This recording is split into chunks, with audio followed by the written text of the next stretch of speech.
Committee Room 30, sound.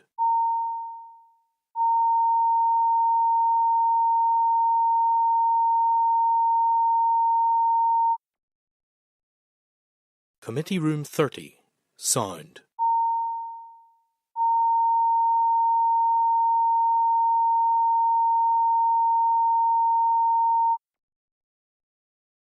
Committee Room 30, sound.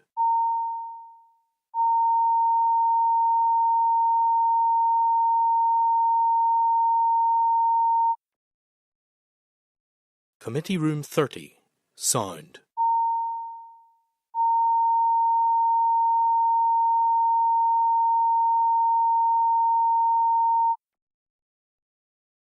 Committee Room 30,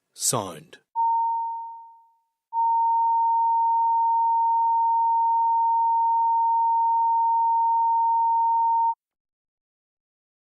Committee Room 30, sound.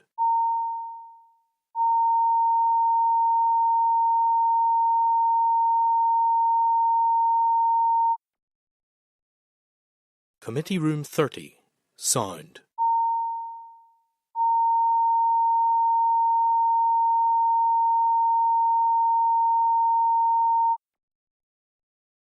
Committee Room 30, sound.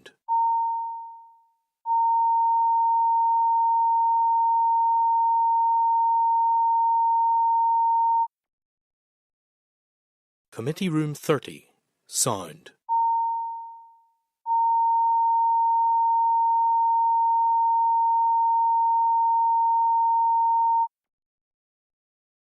Committee Room 30, sound.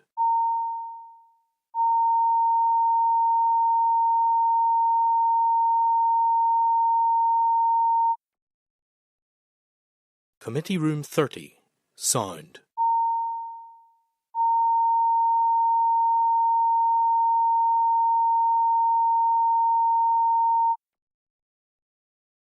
Committee Room 30, sound.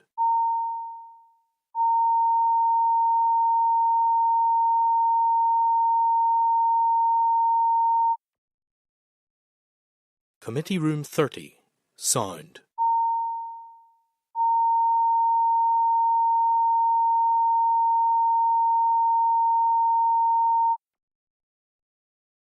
Committee Room 30, sound.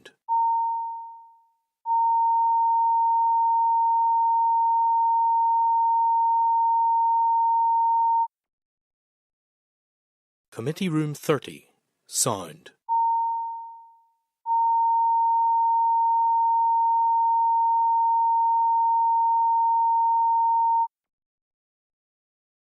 Committee Room 30, sound.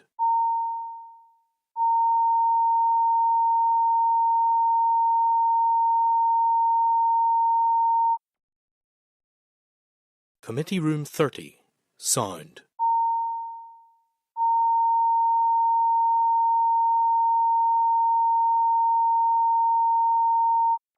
To the 9th meeting of the Committee for Justice. The meeting is now open to the public, so I presume we'll have some people coming in to be seated in the gallery. Members, please note that our former Vice Chair is now the Minister for the Economy. And congratulations again. Indeed, well, I'm sure we would all wish to extend our congratulations and wish her all the best for her new role and her new responsibilities. Members, as ever, the committee meeting will be recorded and broadcast throughout Parliament buildings and online.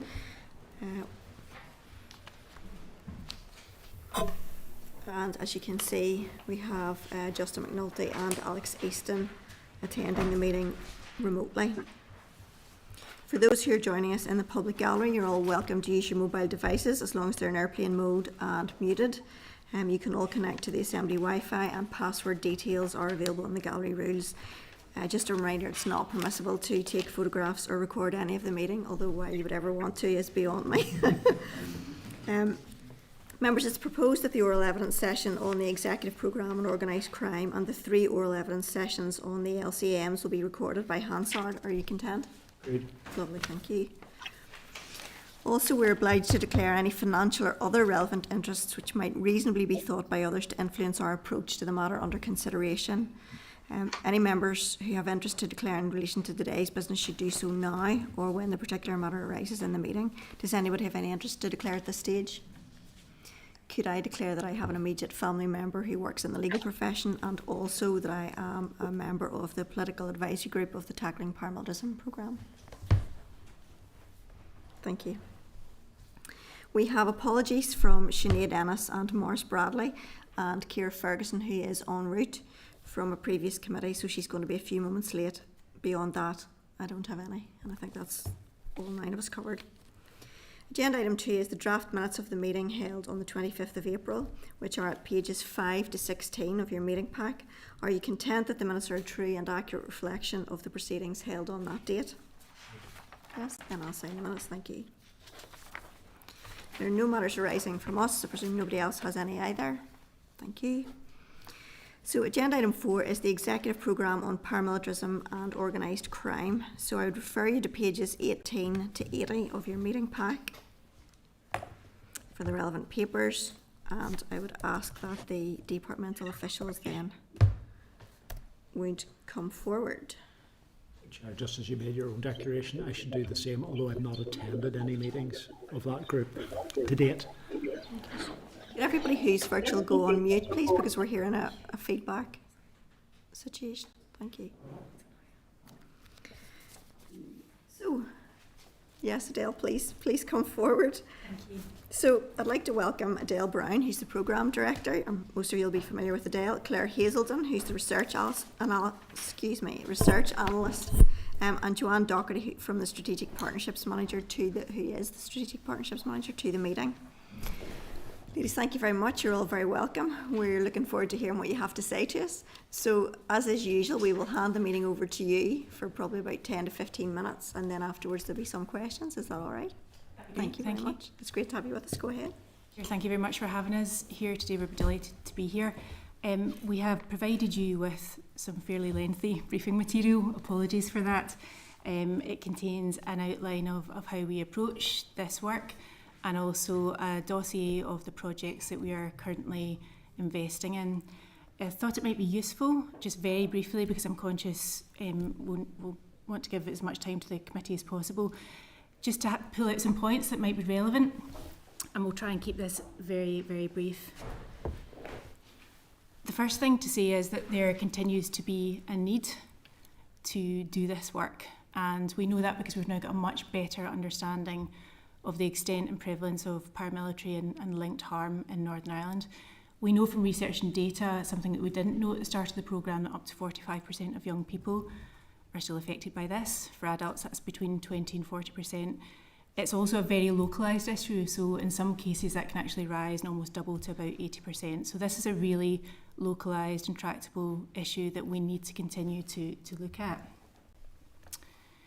You can see from the slide in front of you that we are trying to get a much better understanding of all the different facets and aspects of paramilitary harm. Traditionally, we have focused in terms of understanding and indeed investment on the top part of this triangle, so some of the more overt aspects of paramilitarism. Part of the programme's role is to try and understand all of that and to try and work our way down the triangle to some of the more hidden harms, which traditionally we haven't talked about, we haven't had the research and data on, and therefore we haven't probably invested in or understood as well as we could do. And that's an ongoing process. I think we've definitely made progress in phase 2, and we can talk to you about that, but there's still much more work to be done in that respect. If there's a need, there also needs to be an innovative approach to this. This is something which has been going on for a long time. It's a very complex, wicked issue, so we need an innovative, creative, evidence-based and data-driven approach to be able to address that, and we've set that out in some detail in the written material that we have provided.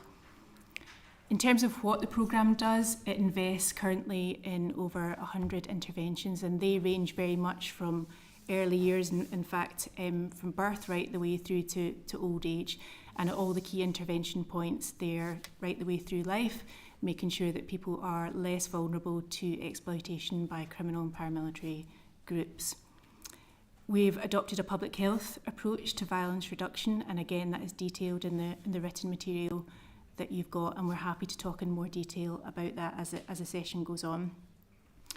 What we do is really important, and I'd like to acknowledge the amazing work that is done by delivery partners across many different sectors who are working in really difficult circumstances, doing some really challenging work, and having, in many cases, incredible outcomes. And actually it's worth saying that in some sectors it's actually world-leading practice, and it's been viewed internationally as a model of how to do things, which is really encouraging to hear.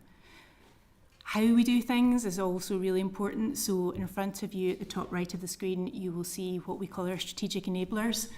And these are the things and the ways of working that are really important in terms of making sure that we have long-term impact for this work beyond the funding life cycle. A lot of that is about collaboration. There's no single project, no matter how good it is, can address this issue. So we need to make sure that we are joining up efforts across the board and across sectors and professions. Having good governance, making sure that the money is going to where it needs to go to, and being driven by evidence and research and best practice. There's also a really important point, because this is such a highly localised problem, of having a highly localised response as well, and being able to have that differentiated depending on particular areas that we're talking about. And there's a comms issue here too, in terms of making sure that we discuss issues that previously haven't been discussed or have become normalised. The big thing that we need, again, from everybody, and that includes our elected politicians, is leadership. This is really, really important for the programme, and again, to be able to talk about these really complex issues in a constructive way. This is a very confusing slide, and we tried to simplify it, and then we thought, actually, this is the reality of what we're dealing with. In the programme, we are trying to make sure that we are intervening at the right times. We have, at the bottom of the triangle, an example of some of the work that we're doing to prevent harm. That's sort of population level work. It's about preventing harm taking place If that harm then happens, we move into secondary interventions, which are about stabilising that harm and stopping it from getting worse. And if we can't do that, then we move into tertiary late-stage interventions, which are really about crisis management. They're very bespoke. The outcomes in that can be less certain. It's probably worth noting that across the board, collectively, we see a lot of effort across the public sector focused on crisis intervention. So how we move that to earlier intervention is one of the things that we're looking at. Hi. Impact is really important. There's no point doing this work if it isn't working. We have lots of evidence to suggest that in many different respects, this is really starting to have an impact on people's lives within communities and society as a whole in terms of the conversations we're having. It's not just the reduction in deaths, bombings, shootings and paramilitary style assaults that you see in this graph. It's about the impact in terms of community resilience, collective resilience. It's about making sure that for people who are on the receiving end of money lending or coercive control, that they're provided support. So it's much broader than just what's here in this graph, but we do have a good story to tell, and we're very happy to talk about that.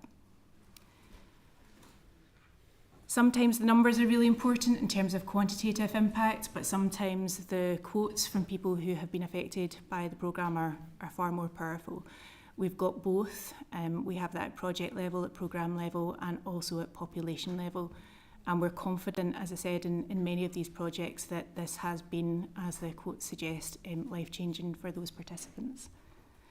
So I'll maybe stop there and over to you. I hope that's been a sort of helpful introduction to, I guess, what we're working on at the moment, which is a really complex problem. Very much, Adele. You've been so brief there, although your document is spectacular, but you maybe haven't done yourself justice. But at least it gives us a good opportunity to explore it. I've got Doug. Thank you, Chair.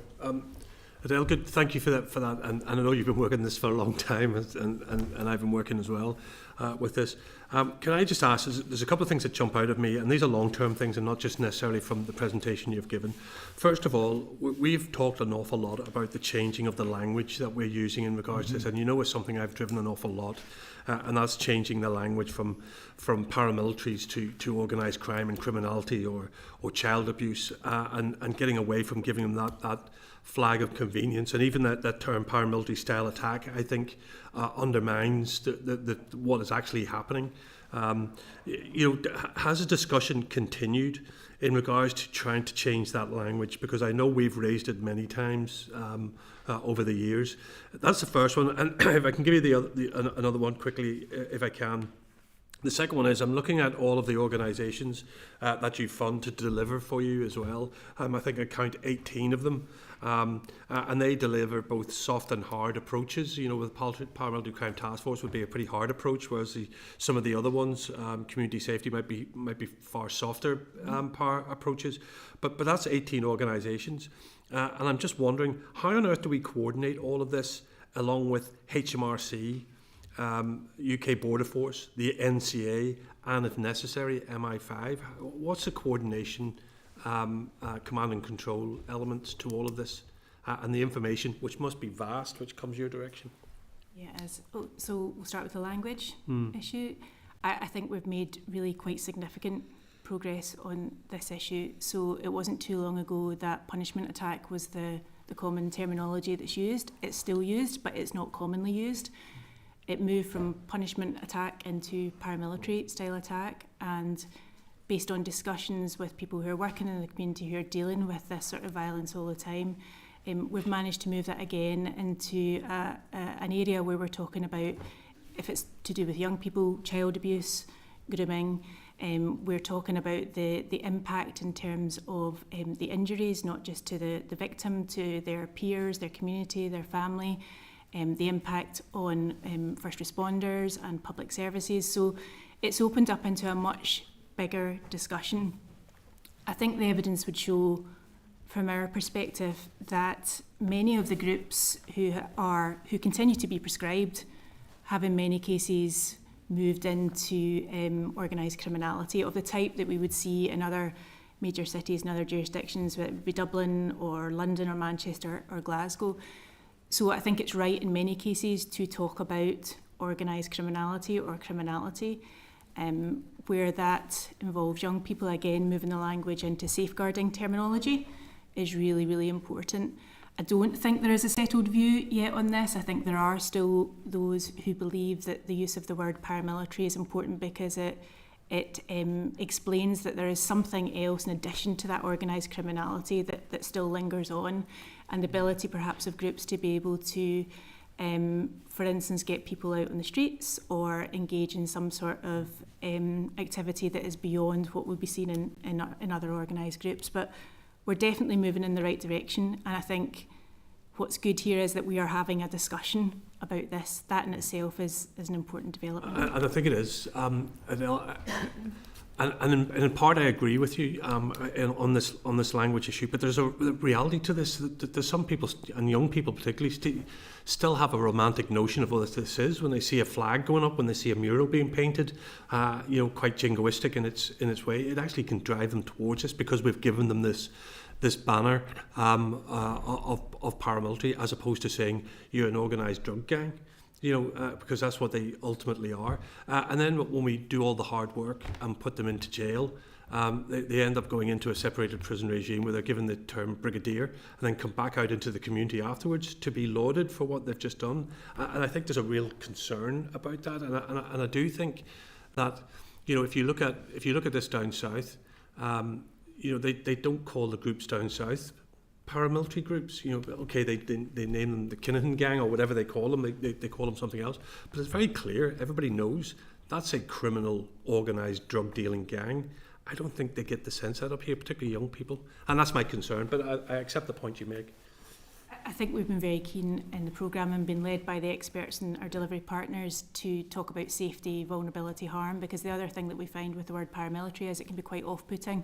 It can limit the amount of people and the type of people and professions who want to engage with this issue. And as I said at the start, what we need to be able to do is engage lots of different sectors and professions. There is an association when you talk about paramilitarism that this then becomes a justice issue. It needs to be much wider than that. The reason that people are getting, young people in particular, are getting pulled into criminal activity, being exploited in gangs, is because of vulnerabilities and harms, and that extends far beyond the justice sphere. So being pragmatic about this, finding terminology that allows people to engage with this issue has been something that has been, I think, driven forward by the programme in a really effective way, but there's a considerable way still to go. Fair enough. Sorry, on your point about coordination, I think it's probably important to say that we are not engaged in the operational side of things in the programme, and there has to be that appropriate distinction there between what is operational activity and what is the more strategic approach of the programme. What I would say is that we have very consciously designed a programme that allows operational partners to engage with other sectors. So we have governance structures where different professions, so it could be law enforcement, it could be probation workers, youth workers, community workers, can all come together and engage on these issues and make sure that they are sharing best practice and learning. The coordination of this is one of the most challenging aspects at a strategic level, and you'll have seen in your briefing pack some of the work that Joe has been leading on to map out the strategic landscape in which we are operating. It is highly congested. It is very, very difficult to make sense of all this activity, and it's very difficult to navigate our way through this, and it's incumbent upon us in the programme and everybody else to try and streamline this to make it easier for public services to be delivered to people where they need them most. And there's a lot of complexity that needs to be softened there. I don't know if there's anything, Joe, you want to come in there? I suppose just on the very specific, the justice related strategic coordination, we do work with Organised Crime Branch and Department of Justice. We are a partner on the Organised Crime Task Force. They sit on our governance structures as well.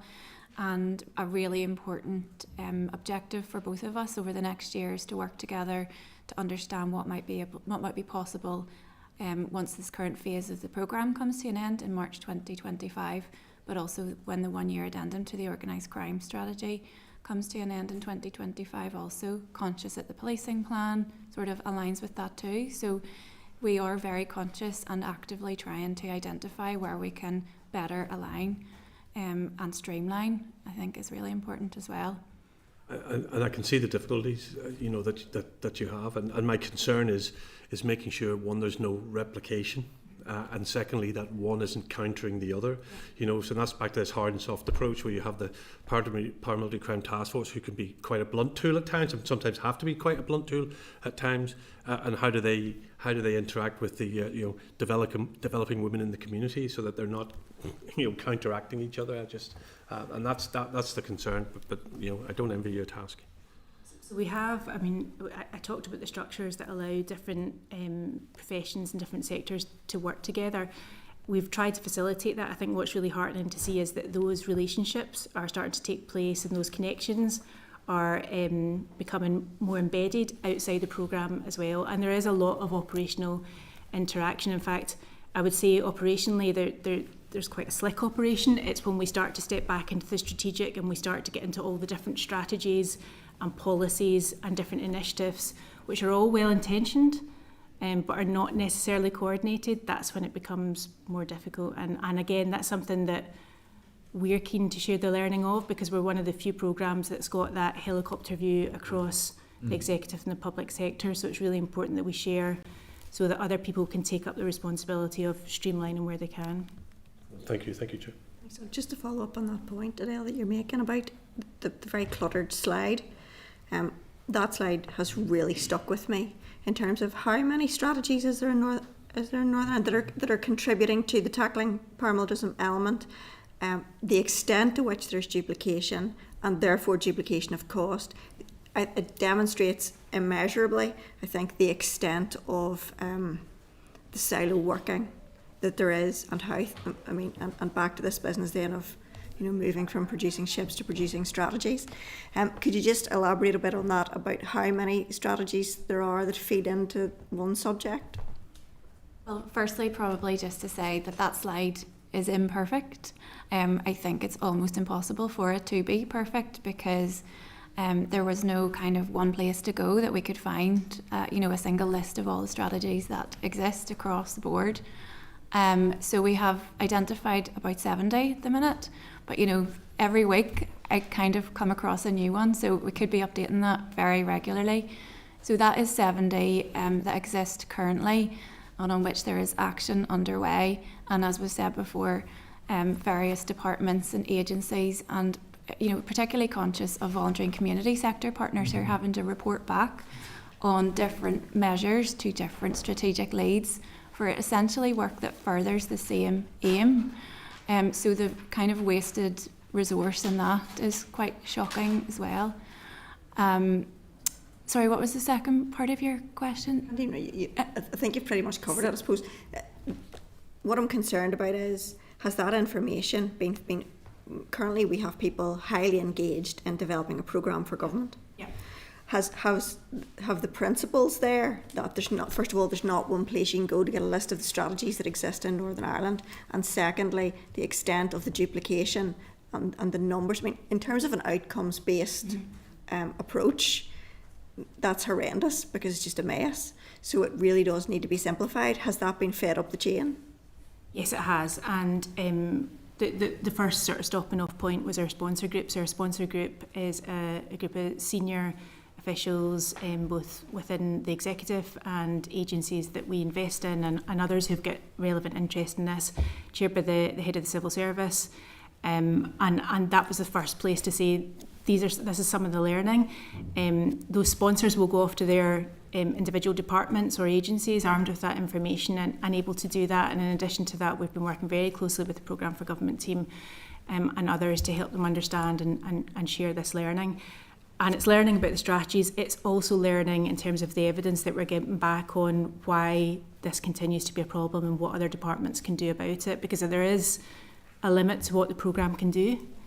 And actually, if we want to get long-term effect from this work, we need other departments to be picking up the learning, the evidence, the research, and adopting that as part of their business as usual and their continuous improvement too. Okay, thank you, Adele. Sorry, just to add that there were 70 that were, I forgot what I was going to say, there's 70 that are active at the minute. There were about another 20 that were emerging. Okay. Okay. Wow. All right, who have got next? Alex. You're on mute, Alex. On mute. Thank you for your presentation. And I have to say, your document is an amazing piece of information that you've actually put together. So thank you for that. Going through some of your stats there, it's quite frightening. 45% of young people are affected by paramilitaries in Northern Ireland. And then there's 50% of young people don't feel protected by the PSNI and the justice system. They're quite staggering figures, and it's really, really worrying. And I suppose that could pick up on a wee comment by Doug about the word paramilitarism. That word, to me, shouldn't be used, because it's like a badge of honor to some of these individuals. And it would be much better, in my opinion, if they were just referred to as criminal gangs, but that's just my feeling on it. Could you maybe tell us some impacts that you've had to help address some of these issues that have actually been quite effective? Yes, I think anybody connected to the programme would share your concern about the extent to which young people are affected by this issue.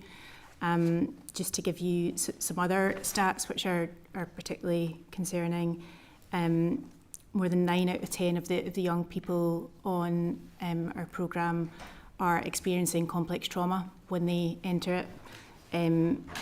97% have seen a family member hit, kicked or punched at home. 12.5% attacked by paramilitaries, 33% threatened by paramilitaries, 62% have seen a paramilitary attack. These are staggering figures and a real indictment. What I would say is, and this is one of the really encouraging stories, and actually one of the areas where Northern Ireland is leading the way, is in the responses which have been developed to be able to address this. We can point and we can give you lots of detail separately if it would be helpful on some of the incredible work that's been done with some of the most complex young lives in Northern Ireland.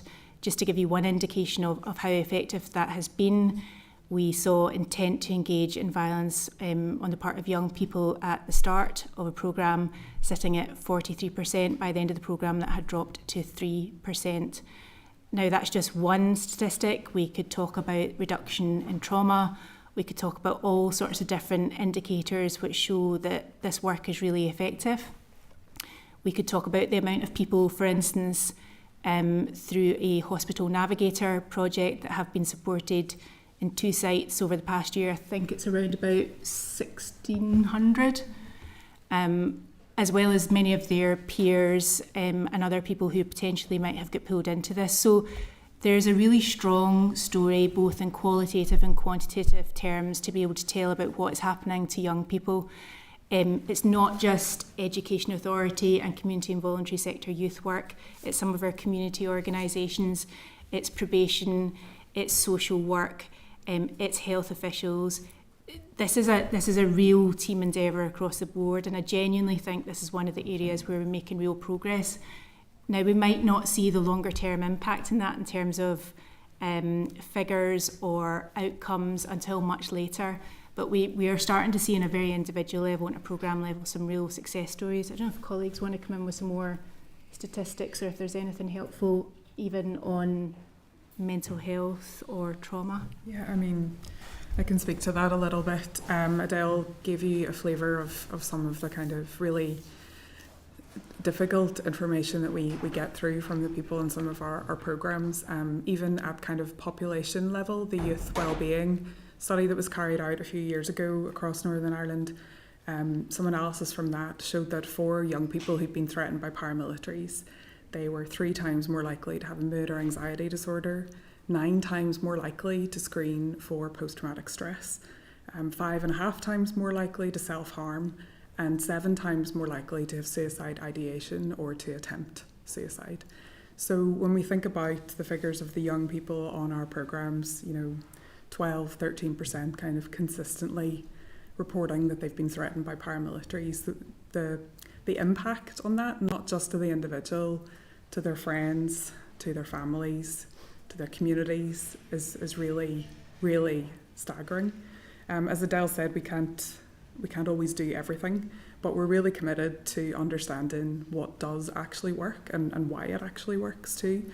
So one of the research projects looked at youth work, to stay with that for a moment, and showed real improvements both in the intent to engage in violence, as Adele's talked about, but also in improvement in mental health and well-being, in aspiration, in school attendance, across a whole range of different indicators, and trying then to look and see, well, what actually within that practice led to these improvements. And a lot of it came down to the role of social support. So just being consistently surrounded by that support. For some of those young people, that isn't a reality of their day-to-day lives. So having that evidence and having that understanding really then can inform other interventions that we do. So something like our Developing Women in the Community project, which is led by the Department for Communities, also draws on that kind of method of social support and has seen similar improvements in mental health and well-being for participants on that. I don't know, Jo, if you wanted to speak to that a little. Yeah, I was just thinking about the Developing Women in the Community project as well as a really good example of bringing people together and that social connectivity. So what the delivery leads will do is get the women together for the first session of the programme. It might be sort of a 12-week programme where they attend each week. A lot of them won't have known each other beforehand, even though they live quite close by. It sort of speaks to the isolation that they feel in the communities that are impacted by paramilitarism. Get together, they will be asked, they will sort of design the programme. They will be asked what issues they are facing at the time. Lots of the stuff that we hear regularly at the minute, cost of living crisis, drug issues, mental health, issues with special educational needs for their children. So the delivery partners will then go to different voluntary and community sector partners to deliver educational pieces, but a lot of what's come through in the valuations for the Developing Women projects in particular is the value of that connectivity, the support it gives the women, the empowerment it gives them to then be able to make a really positive contribution to their community. I visited the East Belfast project not too long ago, and it's just really inspiring actually to see the talent that was coming out of those women, and that had been they hadn't felt able to show that or to develop that until they had participated in these programmes and got to know each other. And I think a really important element of the Developing Women one is that they are then able to pass this confidence and skills and learning onto their children. So an example I gave when I went out to visit them was that the women had been concerned about how they could then how they dealt with their own emotions and then therefore their children's emotions. So they were given a very simple presentation about just how it works in terms of cortisol, bringing down your own cortisol before you can then help your children to emotionally regulate. And it just was a very clear example to me of how these programmes are helping the future generation to be more emotionally resilient, more connected to each other, and that, as Adele said, that will be seen in time to come. I think just on the statistics, there was a reduction in probable PTSD of 39% in the women that had participated in one of those programmes. So we do have those sort of quantitative, but I think what really matters here is those personal stories, the experiences, people turning their lives around. But that is seen in a big combination of all the other projects that are going on under the banner of the programme. As we've already said, there's no one project that can it's not the panacea, but working together, hopefully it will make a difference over the longer term. Alex, have you anything further? No, that's okay. Thank you very much. Okay. Thank you. Could I just follow up on one of the points there, Joe, which is, say the women do. I've been out to that project too a couple of times. Say the women do fulfil their 12 weeks. My fear is then what happens next, because I think that there should be a viable pathway that women continue to progress, and they may well have made friendships and connections that will last, but there still needs to be a focus to it, I think. So how do we ensure that those women aren't left and another new batch come in for their 12 weeks? And what happens to these women who've been left? Because I think you can't start women off on a journey and then just abandon them after 3 months. I think it's wrong. So how do we ensure that people are not left behind and that there is a path to continue? I think that's largely down to how the programmes are delivered and who delivers them. So speaking only from having visited the East Belfast one, run through a family centre. That family centre is there every day. It is open. There are no closed doors after the programme.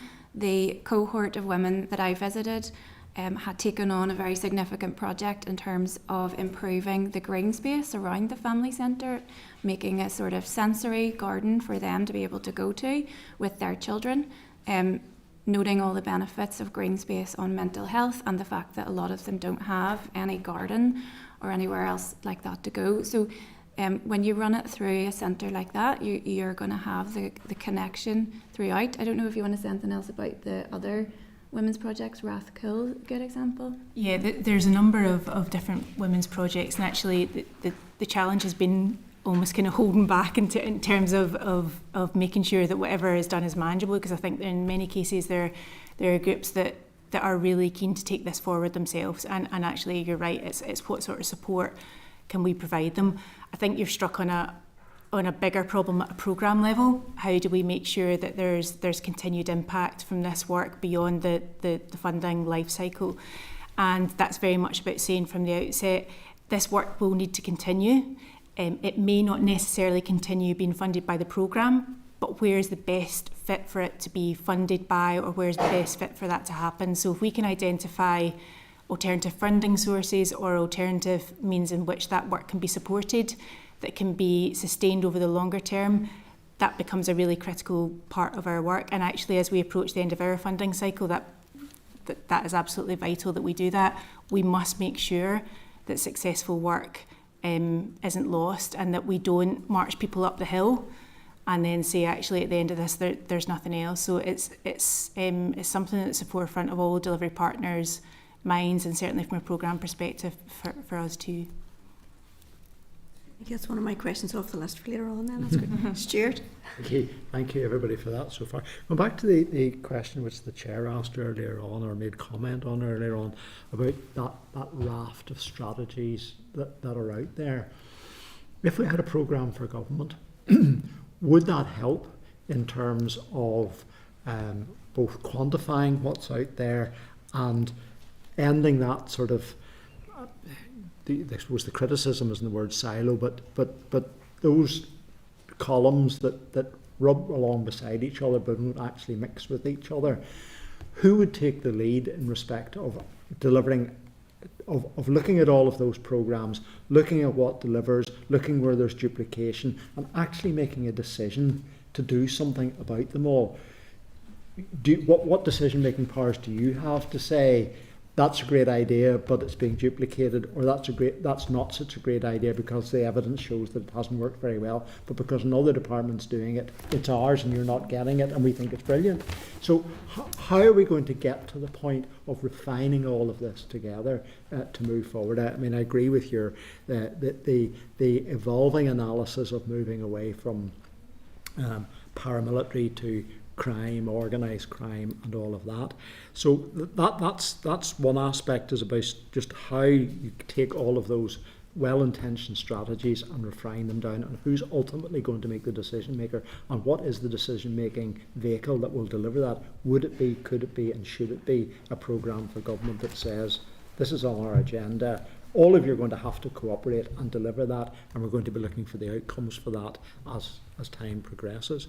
Just to pick up on one point that Doug made, and it was a fair point that he made around the issue of flags and emblems and the communities in which people live in, and they are surrounded by that. But we as politicians aren't really great at this either, because you listen to recent debates in the Assembly chamber about flags and things like that, and politicians will revert into their silos and their communities.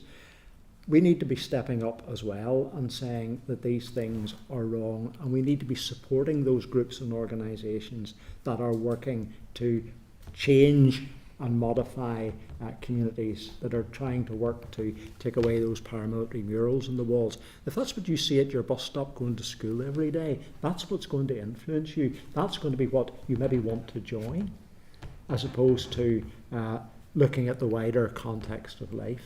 So, thank you.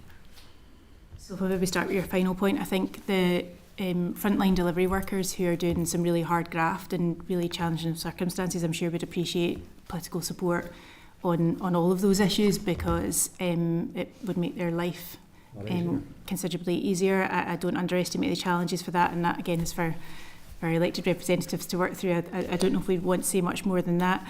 On the issue of flags and emblems and sort of physical manifestations, back to that triangle that we talked about, I think we are getting to the point where these are the things that we probably haven't dealt with previously, that we now need to find some sort of collective position on. Again, we're very happy to support you as elected representatives and ministers in doing that. On the issue of how do we make this all work? We can only offer our experience from a programme perspective. Our sort of reflection and our observation would be that there is no end of really well-intentioned and actually very good projects that are out there. There's thousands of them, and I think there's an understandable and very commendable desire for people to get interventions out there quickly.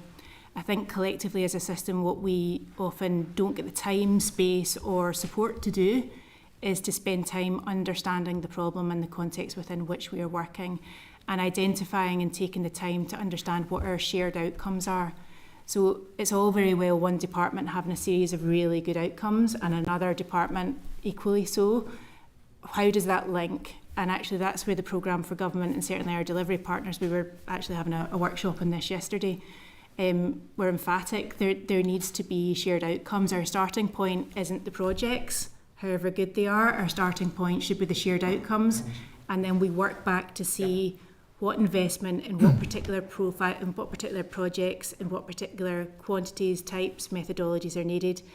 And that's exactly what the programme has done over phase 2. And in that respect, while the programme is far from perfect, what we can offer up, I think, is some confidence that a programme for government with shared outcomes across departments, respecting departmental boundaries and responsibilities, is nevertheless possible, and that you can collaborate across those silos, department, responsibilities, whatever they are, if you have clear shared outcomes.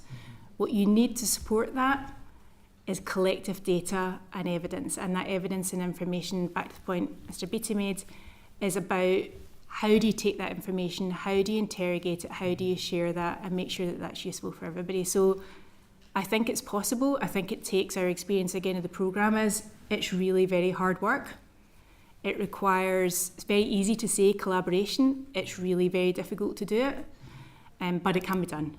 And I think all of the projects that we are investing in have felt the benefit of being able to bounce questions, problems off other people and try and figure ways through. And our delivery partners are absolutely incredible at problem solving. I think we need to go over the point of saying we can't do something and think what actually can we do in this space. Shared outcomes and programme for government are a critical part of that. Just very briefly, Chair, if I may, how do you get around the, and I've noticed this with some voluntary and community sector organisations that I've been working with or meeting with, that there's an element of mistrust between organisations and groups, and indeed delivery organisations, particularly when it comes to, unfortunately, how much money people get and how much influence they think they may have in getting that resource. Sorry, I'm not... Well, there are some groups that take the view that if you have a connection with a paramilitary organisation through a delivery mechanism, that will get you more money or more resource to do things with your group, as opposed to those who genuinely see through it all and say to themselves, we're in this not to support paramilitary groups that still are the gatekeepers to what projects are being delivered in the community. And there are some groups out there who genuinely don't want anyone involved in that type of activity, but want to deliver it in a, I was going to say use the word neutral, but deliver it in a more positive way than gatekeepers try. I can give some examples, don't particularly want to give examples on a local basis, but where resource is targeted because you have some vague paramilitary connection or criminal connection in the community. I think this is a really challenging issue. From a programme perspective, the programme is based on the Pledge of Office.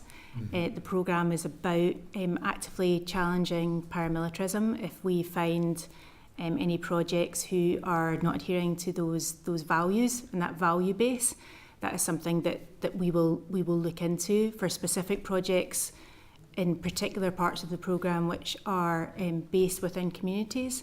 There is also a behaviours framework, and that is part of a contractual arrangement in terms of receiving investment.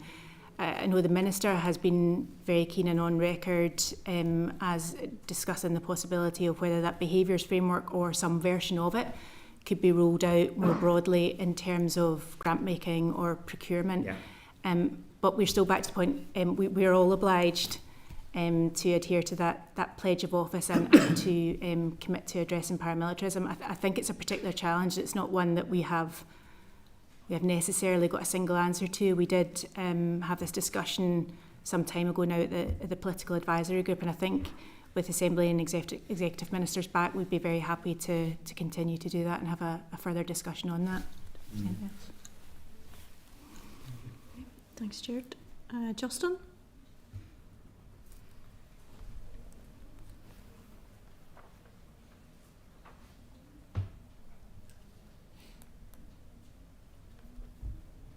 Can't hear you, Justin. Thanks, Chair. You got me now? Thanks Adele, thanks Claire, thanks Joanne. Loved your take on emotional resilience and connection. I think we could all benefit from growing our emotional resilience and being more connected. In terms of the public health piece, where you speak about the desire to get interventions out the door has meant that previously and collectively we have failed to spend enough time understanding problems or considering the right sets of data and evidence, leading to a cycle of well-intentioned funding that does not deliver positive change over the long term. Would you like to expand on that, please? I think I think this speaks probably back to the very congested landscape that we all operate in, and taking time to understand that what looks like a problem in a particular sector is rarely only a problem that it needs to be addressed by lots of different people in lots of different sectors and professions. The public health approach places a real emphasis on taking time to understand that problem. And our own experience is that we have gained significant benefit from taking time to do that. Our action research, for instance, that Claire mentioned earlier on, has helped us understand what needs to be done in terms of designing and delivering intervention. If I might give you one very brief example of this, we have a hospital navigator project that I mentioned, which is relatively new in its delivery. Initially, when that project was rolled out, with the very best of intentions, people thought that we might need to have hospital navigators in emergency departments at particular times of the week to support young people and therefore to be able to signpost them on. That was done with the best of intentions. By taking time to look at the evidence of what was actually found once that project was up and running, they managed to identify that actually having youth workers at particularly different times of the week would be far more effective. Now, if we were in a project that was rigid and didn't allow people the scope to do that, to move around, to rethink the project in real time, we could find ourselves in a situation where we had a project that was partly successful, but could be more successful. So all the projects that we have, we try wherever possible to give scope and flexibility to people to take time to do this, to build in learning, to build in professional expertise, and to give flexibility to change things as we're doing them. And we evaluate them as we're going so that we can make sure that we're confident about our assessments and that. I don't know, Claire, if you want to say something about the Action Research Project and how they walk alongside. Yes, absolutely. And I think the other thing I was just going to add was that public health approach isn't a linear process. After evaluation, the next stage is to go right back to the first stage and look at what new data you have. We are always learning more about all of these issues, and it's important to have that kind of circle constantly going around. So that is partly why we have invested in this action research project over the last few years. That's delivered through Queen's University in Belfast, and it's a different sort of approach to research. Kind of traditionally, you might think of researchers having some distance from a project, especially when they're evaluating. This one is very much, as Adele said, walking alongside the practitioners. I think we've already talked about some of the amazing and world-leading practice that we have in Northern Ireland across all sorts of different sectors, and this enables that to be captured and actually shared. Some of these reports have been published in international journals, and we're really keen to share that practice and that amazing learning. I think, sorry, just very quickly, I think that the other thing that we have seen a lot of is people doing, for example, really, really good quality mapping exercises. So try and understand in their own sector, in their own field, what the determinants are of violence or health inequalities or whatever that might be. But what we haven't seen necessarily from our perspective is all that being coordinated. So if you've got really complex wicked problems, you want to be able to tap into lots of different types of data and information and evidence so you can see the problem from lots of different angles. So while there's lots of really good work going on in particular sectors, actually pulling that together, aggregating that, and then making sense of it, I think is something that we could do a lot more of. And that's difficult in the day-to-day business of trying to do things quickly and efficiently. Can I say one more final thing about the public health approach on that point? So you'll have seen in your pack that the last stage, before you go back to the start again of the public health approach, is to ensure widespread adoption of what you've learned. And as we've already said, this phase of the programme is coming to an end in March 2025. There have been various recommendations and reports by Northern Ireland Affairs Committee and the Independent Reporting Commission and others as to what should happen next. So we are working on that and considering that. But I think what is really important is that the good learning and practice is not beholden to a temporary programme, and that it is embedded in the system, and that the way we tackle problems like this changes for good. Okay, thanks. Tammy, in terms of you three people who've been at the coalface of paramilitarism and know upfront what the impacts are mentally, emotionally, and otherwise, physically, in terms of the harm that's visited on people and communities and families, to what extent have you been consulted with the Troubles Permanent Disablement Scheme, and what actually happened during the Troubles? The tight placards hung over the corpses of dead bodies, around the necks of dead bodies and corpses, tarring and felling of women and girls, the human proxy bombs, rape, families intimidated out of their homes and communities, maiming and murder widespread. So that was the norm. And whilst there have been physical scars visited on thousands of people and death, obviously, the mental scars are enormous. To what extent were you consulted, and to what extent do you feel it's appropriate that the Troubles Permanent Disablement Scheme does not include people who have mental injury as a consequence of what they experienced and what their families experienced? So we haven't been involved in those discussions. Quite incredible. To what degree do you feel it's appropriate that this is an executive programme on paramilitarism and organised crime? To what extent do you feel it is a bit of an issue where there might be contradictions, whereby one part of the executive office feels it's appropriate to celebrate the work of paramilitaries and the deeds of paramilitaries as being noble and honourable and with no alternative? And how does that stack up with where we stand now in terms of tackling paramilitarism? I'm not sure that we're best placed to comment on that, to be particularly honest. I think if there's a question for the Executive Office, we would rather that they respond to that. I'm not sure that we can offer much on that. Yeah, so this programme, Justin, sits kind of at the side of the Department of Justice. I think that question is certainly valid, but I suspect it's not a question for Assembly officials. Rather, it's a question for elected people. And I suppose it's a difficult position to put the ladies in at this point, but I can understand your frustration. Is there anything else you want to ask? That's all, Chair. Thank you. Thank you very much. Ciara? Okay. Thank you. First, apologise for running a bit late. I was at another committee, but I was in Dungannon and I underestimated the traffic in the city, so apologise for that. And just to welcome, obviously, Dale, Joanne and Claire, and thank you for the detailed report. And just to declare, obviously, in my previous job, I worked and overseen one of the projects, the RAP, Education and Family Support in the Greater Shantallow area, as manager of the area partnership. So I'm quite familiar with the work, and likewise, like Joanne, the Women and Communities project, very much fantastic, and particularly in Derry. And I've went to a number of graduations and seen the transformation of the women. Excellent programme. And I know quite recently they were also up in the Long Gallery, a number of the groups, and we had fantastic 2 events in the gallery as well. So thank you for that. Just a couple of questions, and just through from the detailed report.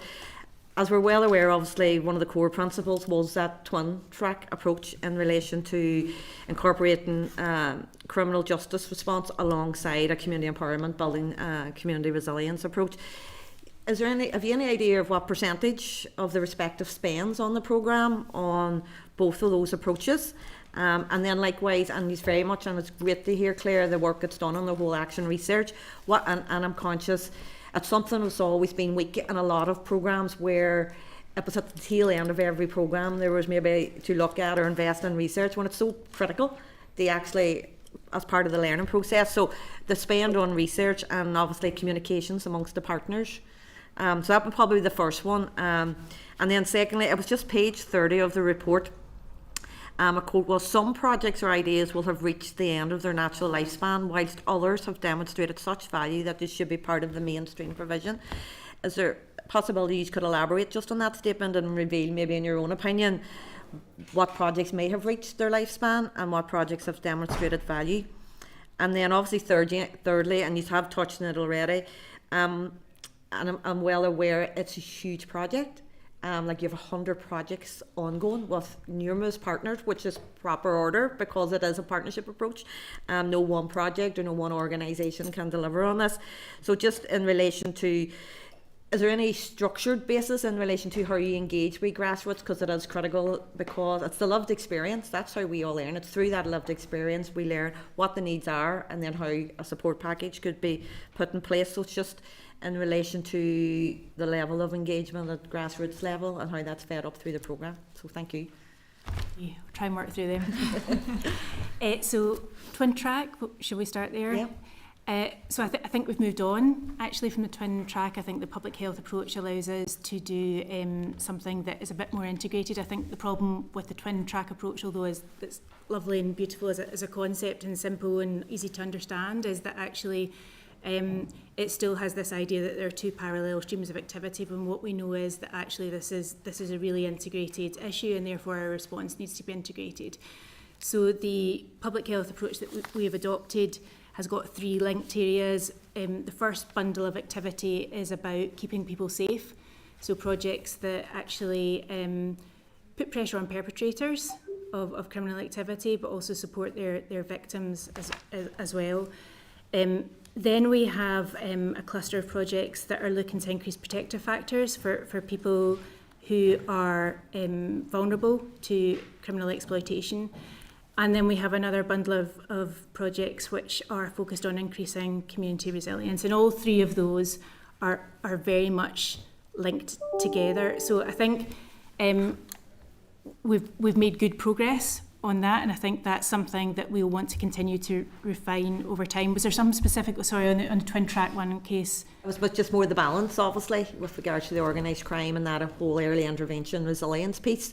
Yeah. Where is the weight given in the sense of, and I know it's a difficult one to answer, but regarding the current investment, and is that going to evolve and change from the learning over the years?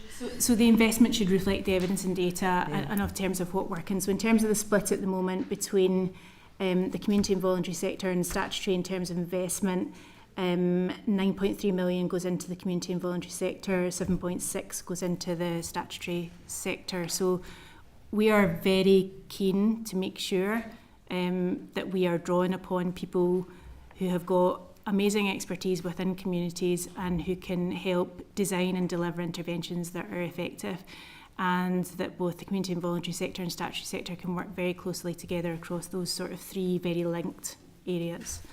In relation to research and communications, what's the investment level there in relation to the programme overall, percentage-wise roughly? So communications this year is around about, I'll check the figures for you, but I think off the top of my head is about 276,000.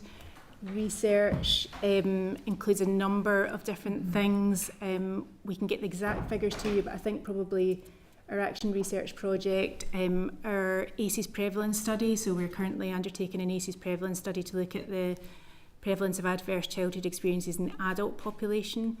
And then we have a number of other disparate pieces of research that pull together. I think it's roughly comparable with the communications budget. It's sort of in that same kind of ballpark. We had guidance. We kind of sought guidance on the best practice for this, and you're quite right. It is really difficult when you're delivering projects to also be thinking about how am I going to know whether this works or not. And I have a lot of sympathy for that approach of trying to figure out after it's happened what the effect has been, and obviously I would say this, but that's kind of what I'm passionate about, is making sure that's built in right from the beginning of every project. I think it empowers the people delivering it as well to see the progress that's made through the great work that they do. So like I say, we sought some guidance on what the best practice in that area is, and it's kind of investment between 1% and 10% of your overall budget is the rough guidance, and it depends how novel your approaches. Some of our approaches are more novel than others, and that's kind of where we put our focus. So things like the Hospital Navigator project had never been tried in Northern Ireland before, so that was something we wanted to look at more closely than some of the more established methods, if that helps. On the project point, and in terms of where they're at, and again going back to this public health approach, we are, with many of the projects we've got them, they've become very embedded. They've been allowed scope and time and investment to be able to do what they need to do. And we are now at the point where we're thinking, how do we, in terms of the public health approach, how do we embed that learning? And for some of the smaller scale pilot projects that have proved to be successful, what does that look like scaled up? What does that look like mainstreamed?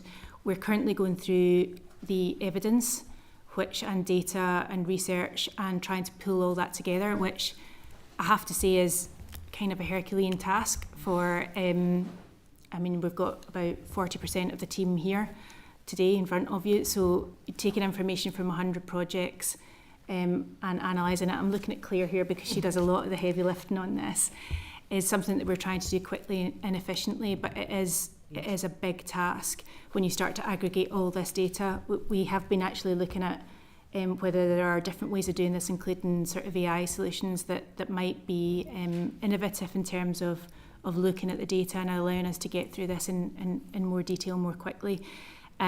We'll come to some conclusions in that later on in the year. We'll put that to our sponsor group and then to ministers to make some recommendations around about what we think needs to happen next. I would say in all of this, we are absolutely determined to make sure, to the best of our ability, that we do not lose the progress that's made and that we do not lose the good work of projects which have been successful. But we are very mindful of the wider public finance climate and some of the challenges that we face. So we're balancing all those factors, and we'll be looking at the evidence and where that takes us. And then it'll be a decision for ministers, having been presented with the evidence, what they want to do next. On engagement with grassroots level, again, we are a very small programme team for a very big programme.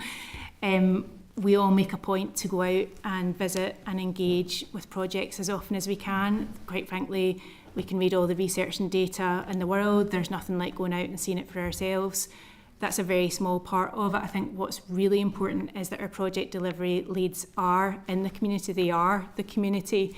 They are the people who are living there. They are the experts. And all of that is built into project delivery and assessment, and that all comes through to us. And again, as Claire and Joe have both mentioned, we are trying to capture, not just hear, but actually capture and record the experiences of people so that can then be shared with other people, so that our engagement isn't just on a personal level, it's something that's heard and felt more widely and outside the programme. So as much as we're able to do, we're out and about, but delivery partners do this on a daily basis. They are in and about communities all the time, as you know. Thank you. Very good. Doug, you wanted in again quickly, yeah? No, I'll leave it. No, you're I looked down a rabbit hole on this one, so I'll just... I've got a couple, just if that's all right. So on page 27 of the report that you sent us, it was our page 27, might not be yours.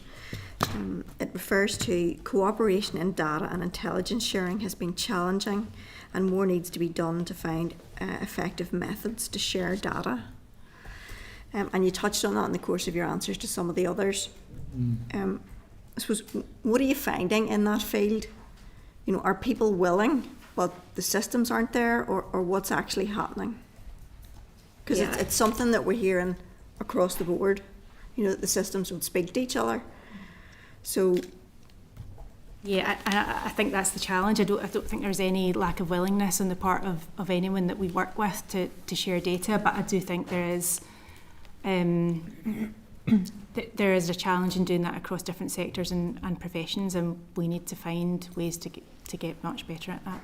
I think sometimes it speaks to the nature of paramilitarism as well. So those hidden harms that we were talking about, and they are hidden, you know, for a reason in our society, and we are starting to be able to learn more about them through the programme, but they are very difficult to get data on. So, for example, and it kind of speaks back to the point about the lifespan of projects. So, whilst we have projects that deliver on the ground, we're also trying to take issues, trying not to look at any issue as too difficult or normalise it. So, when we go out and hear repeatedly about the impact of drugs and then drug-related intimidation and all the links with illegal money lending, this financial year, the programme is funding a scoping project through the Department of Health and onto the Public Health Agency to look at the issue of drug-related intimidation, using learning from other jurisdictions, scoping out sort of what happens at the minute on that issue, and with the aim of being able to come up with a joint cohesive response to that issue that makes use of structures that are already in place, rather than create something that is again new and a silo. So I guess that kind of speaks to the public health approach, the looking at new issues, but also the thing about data. It's very difficult to get data on people who've been intimidated by paramilitaries because they do not want to provide that. It speaks to the nature of the problem, the coercive control. So we are using the programme to try and examine those really thorny issues and move forward and make progress with them.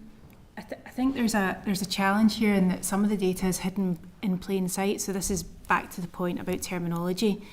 If we ask organisations for data on paramilitarism, because they may not be, for instance, and this is back to who collects data, justice-focused organisations, they may not think genuinely that they have any relevant data.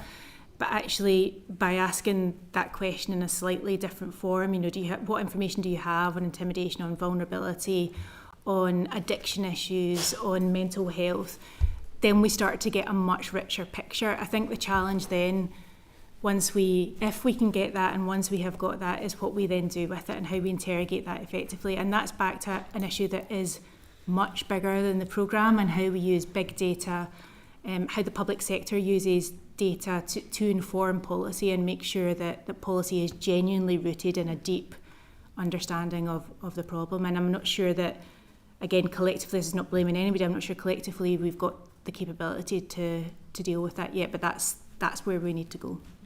That's one of the things that I find most fascinating about your project, the evidence base, the data interpretation, how it impacts right across the board.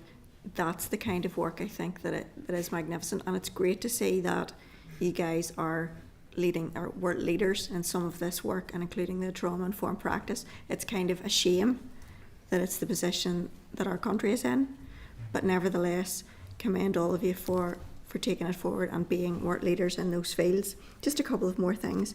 On page 29, which is your page 11, which is on step 2. On the second paragraph down there, you say, many risks and factors are common to many different places and jurisdictions. The programme has been trying to identify which combinations are most relevant in Northern Ireland. This should allow resource to be targeted to the correct areas and not merely hotspot areas identified by data alone. Could you maybe outline for us how that works in practice? I think this is so it kind of speaks to the first question you asked as well about data sharing too. So it's a little bit of a combination. I think the diagram that accompanies that paragraph maybe helps to explain it a little bit as well. In this work globally, so the World Health Organization developed this little framework to show that often when there are harms, particularly violence-related harms, they're interconnected in lots of different ways. So Adele spoke earlier about the young people in our project, and the extremely high the majority had experienced or witnessed violence at home. So there's the connection there with violence at home, violence in the community, violence in peer groups, and interpersonal violence as well. So individuals experiencing that, and that they're sometimes referred to as nested harms, and often people experience more than one of those things at a time. It's having that understanding of that complexity is really important when we're trying to figure out where needs our investment and where that would have the most impact as well. The risk factors and protective factors for all kinds of harm are relatively, they're relatively consistent. So when it is more the environment that you're in determines what kind of thing you might become vulnerable to, whether it's criminality, what we call here paramilitarism, what it might be called somewhere else as a gang. It's understanding the whole context, I suppose. I think there's sometimes an assumption that people know what all of these things are, and sometimes it is obvious, but as Joe mentioned, a lot of the time it isn't always so clear, and these things are much, much more hidden. We have tried to develop, you'll see in your pack there, the shared outcomes framework that looks more at the impact of this activity, so the impact on individuals and on communities and on individual safety as well, to try and change those things for individuals and for communities. All of those shared outcomes and trying to get all of the information on that to help inform our investment decisions is almost really what led to that strategy map with all of the lines leading in, because every time we tried to get a little bit more information, we realised, there's a whole other point here that perhaps doesn't explicitly address paramilitarism, but it does implicitly address it because of all of these various harms. Yeah, I think I would just add the risk is that in terms of the hotspot point in particular, that can be the symptom of something. We can see something that looks very prominent, that looks like a particular concern, and that we flood that issue or that particular area with resource to be able to address that. Again, that gets back to the public health model of crisis intervention. We're dealing with the outworkings of something. What we won't necessarily have done, unless we look at the data in the round and understand the drivers of that, is understand why that has happened. And that root cause could be something very different. So we want to avoid the situation where we're just looking at the things that are most prominent, the hotspots, and we want to make sure that we understand what's actually behind them. And it can be quite a long and meandering route back to the actual root causes. If we don't do that, we will continue to be in this cycle of crisis response, and that in terms of outcomes, that's not great. Outcomes in crisis response tend to be less positive, and it means that we'll continue to incur the human and financial cost if we don't start to intervene earlier and understand what's actually at the root causes of this, which can be very, very different to how it manifests itself. Okay, Adele. Just finally from me then, just I kind of worked through your programmes. I'm familiar with some, I've visited some. You indicated that, I think it was, there's a figure, I can't remember it off the top of my head, that you're going to be short in terms of this year and funding projects. So you've indicated in the course of the information you provided us with the investment requested and the investment recommended. Mm-hmm. Most people have been budgeted the same, but a few projects have not. How did you determine which would not, and the extent to which they wouldn't be? So probably important to say that I think the last time that we were talking, we weren't clear what would be offered in terms of UK government match funding. That is now clearer, and we are for 24-25, and on the basis of budget discussions with the executive last year, we're broadly in the same amount overall that we've had in previous years. In terms of looking at the projects themselves, it's been a combination of factors. It's been looking at evidence of outcomes. It's been looking at the extent to which that is matched against assessed need. It's looking at our overall availability of finance, and it's also very mindful of the fact that we are coming towards the end of the funding period and that we have no clarity on what will happen beyond March 2025, and therefore we've needed to take a responsible approach to ensure that we don't create a tail and pressures which we don't know or don't have any sense of how that might be funded. So we have tried wherever possible to balance all those different factors and make sure to the best of our ability, and this has been discussed on the basis of evidence and information and considered by our sponsor group as well and our benefits realisation groups, where we get the most effective return on our investment, and try to keep a balanced portfolio across all the different projects. It's never perfect science, and it has to be done in consultation, and we have to make sure that we are balancing stability and continuity with innovation, and that's really quite difficult to do, and it's very difficult to do in a context where we don't know what's going to happen next in terms of funding.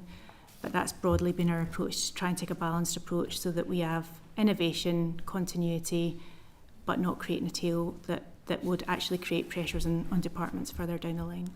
Just finally, I saw that in one of them that you're looking at, I suppose, a reduction to the PSNI in terms of the PCTF, and they're looking then at ways in which that work could be incorporated potentially, if it had to be, into their work on organised crime and so on. And I know that there's conversations ongoing with partners, but that's a very specific area of work that incorporates the NCA and HMRC as a means to tackle the behaviours and so on. So if that funding were to stop or reduce or whatever, do you know yet whether or not those partners would continue to work to the same extent in Northern Ireland as they do currently under this agreement?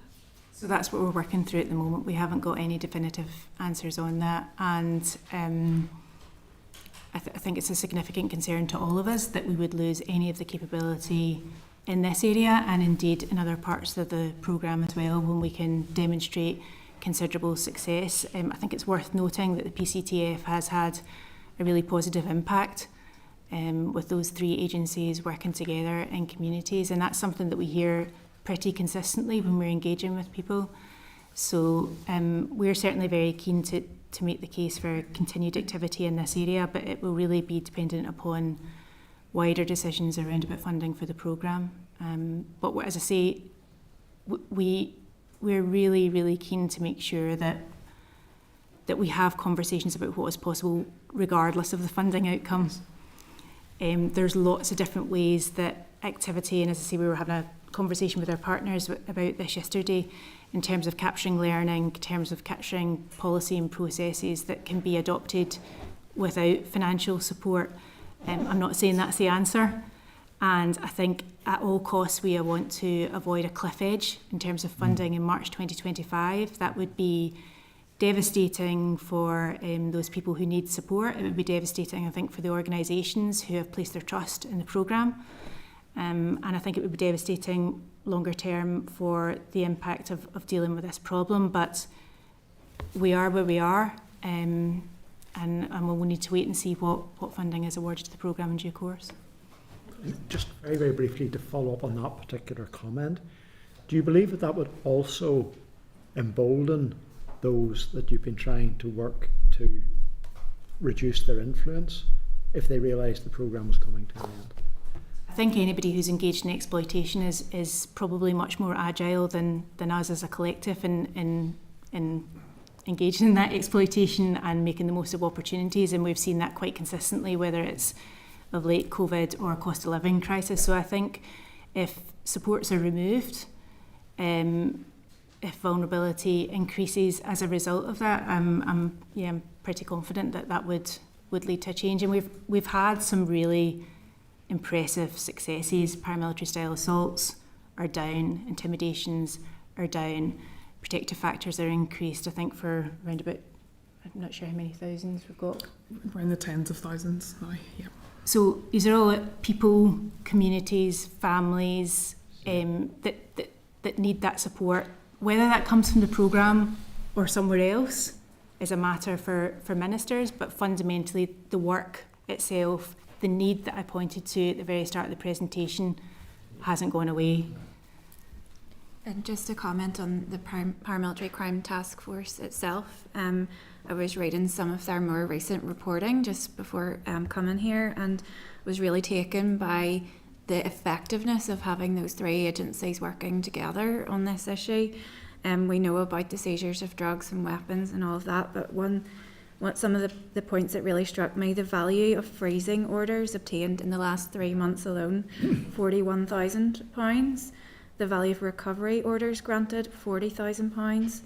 Value of tax assessments issued, £13,000.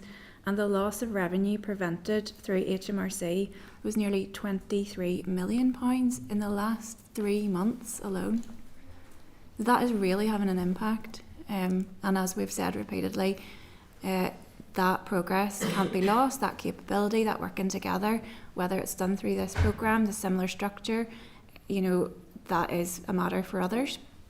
But the learning and the capability needs to remain. Just as a final comment on that, I would say that we have been trying very hard to cost paramilitarism, which turns out is really not very easy. We have provisional figures which are somewhere between £500 million and £750 million a year. So quite apart from the moral and ethical reasons which should be forefront of our thinking in terms of addressing this and providing support to people who need it, there's a huge economic cost here. And if we don't continue this work, we will see those costs increase. That's something that I think we're very clear on. Thank you. Everybody, could I thank you very much? I think the extent to which we've kept you here is indicative of our interest in the subject matter, and we commend you on the work that you're doing and encourage you, and where we can support your calls for resources, I'm fairly sure we would be happy to do that.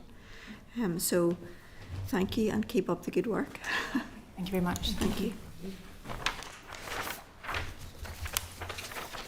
Members, if I could ask you to turn your attention to agenda item 5, which is the Criminal Justice Bill legislative consent motion, and I would refer you to pages 81 to 112 of your meeting pack for the relevant papers.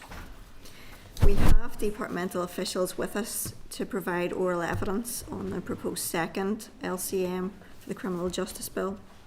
Just as a reminder in terms of background, the committee agreed in principle at its meeting of the 11th of April for a first LCM to be sought for the provisions that extend in Northern Ireland that were in the Criminal Justice Bill at the end of the House of Commons consideration stage. At that meeting, the committee agreed to reserve its position on the proposed second LCM and to consider the matter further when more information on the provisions became available. So, on that note, I would welcome Veronica Holland, who is the head of Organised Crime Branch, and Lorraine Ferguson-Coote, who is the Criminal Policy Unit, from the Criminal Policy Unit. And I would invite you ladies to give your presentation. I'm sorry that we've kept you, we're running slightly behind, but we were very keen to hear from the previous programme, so thank you for bearing with us. Appreciate that. Good afternoon, and just to say thank you for the further opportunity to brief you on the LCMs associated with the Criminal Justice Bill. You're already aware, obviously, from the previous briefing session in terms of kind of the nature of the provisions that are to be covered by the LCMs. I'm just going to give a wee bit of background in terms of kind of context as to where our timings are at on our processes and that type of thing. And then I'll very, very briefly set out some of the provisions. I suppose just conscious from the discussion that we had the last time around. I know the committee is particularly interested in kind of the processes and the way in which this is operating as much as the content. So in terms of the first LCM, just by way of update on that, we would hope to have the paper on that considered and agreed by the executive in 2 weeks' time, all being well, so that would be 2 weeks today, following which we would then table the associated memorandum in relation to the areas that are agreed, and that will then obviously trigger your processes in terms of committee consideration, the 15 days to report, etc. We then hope that in relation to that one, subject to things being okay in relation to that we could have a debate on that table for late June and get that one passed before the summer recess. I'll just provide an update on timings generally in terms of the passage of the bill through Westminster, and as members are aware, this second LCM is broadly speaking dealing with confiscation reforms and a number of sexual offending provisions. And again, I suppose similar to when we were up last, just to make very clear that it's a distinct number of issues that would be covered by this LCM. If there were to be anything further at a subsequent point, that would obviously be the subject of a further LCM, and hopefully we won't be in that territory, but I suppose just to make that clear, and I'll set that out again as we're going through. So obviously in terms of the paper that we had provided, there was an update in terms of the bill timing and its progression. In terms of the indicative House of Commons stages, report stage at House of Commons has now been confirmed for Wednesday, the 15th of May. So that's a 3-week delay over and above the timings that I think we'd indicated the last time that we were up. We'd also envisaged that the second day of that House of Commons report stage would have been the same week. We understand it's likely that that second day will now be the next week. So in total, probably about 4 weeks delay in terms of kind of that stage of the bill as it's progressing through the Commons.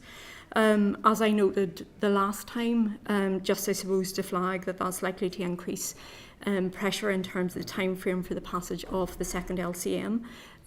While typically it would be the case that would kind of be added on to at the end of that process. Obviously with a looming election in the autumn, there's essentially a cut-off point. So basically whatever additional time is being incurred at this stage, that will have to be made up in the later stages of the process. So as I say, really just to flag that for committee members' attention. We'd be hopeful that it would be possible to have that second LCM passed after summer recess, hopefully at some point in September.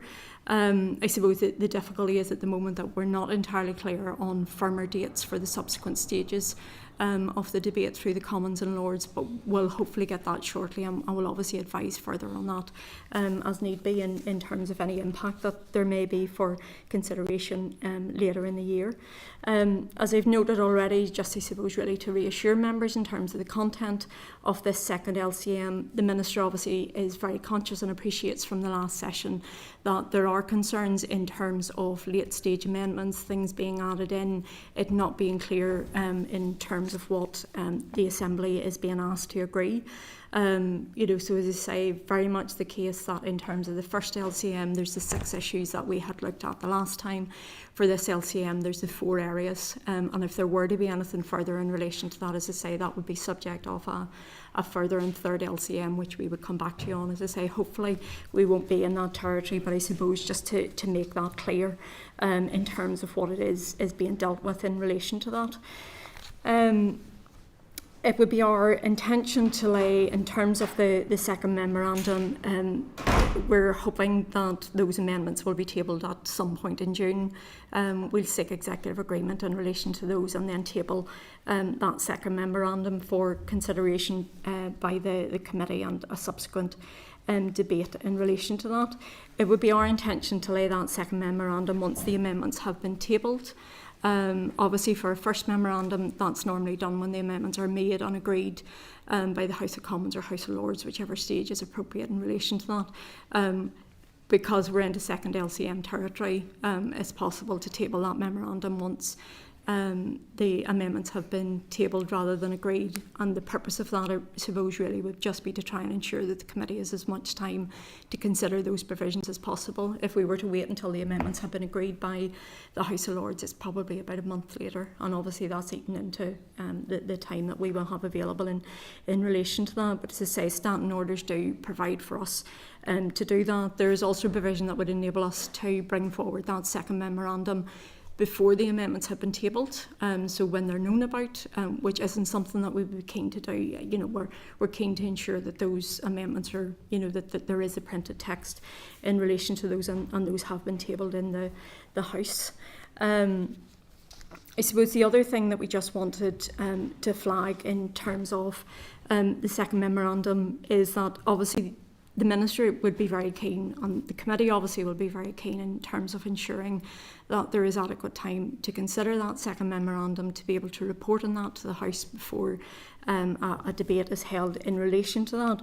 I suppose just to flag, should the timings not facilitate that, it may be necessary for us to schedule a debate before the committee has reported on that second LCM. I don't think any of us want to be in that territory, and that certainly wouldn't be our intention. But I suppose it's just to flag that depending on what way those timings are going, if the alternative or the consequence of that was that it wouldn't be possible to have the memorandum considered and agreed by the House before that final amending stage, so as I say, there may be a necessity to either to have to table a debate in relation to that second memorandum before the committee reports. I'd be hopeful that we won't have to do that, and it's very much a fallback position. Hopefully the timings will facilitate the normal considerations in relation to that, but as I say, it really is just a flag and make the committee aware of that. Again, it's permitted under standing orders, but for us it really would be a fallback position, and only if the timings in terms of the passage of the bill through the House of Lords were dictating that.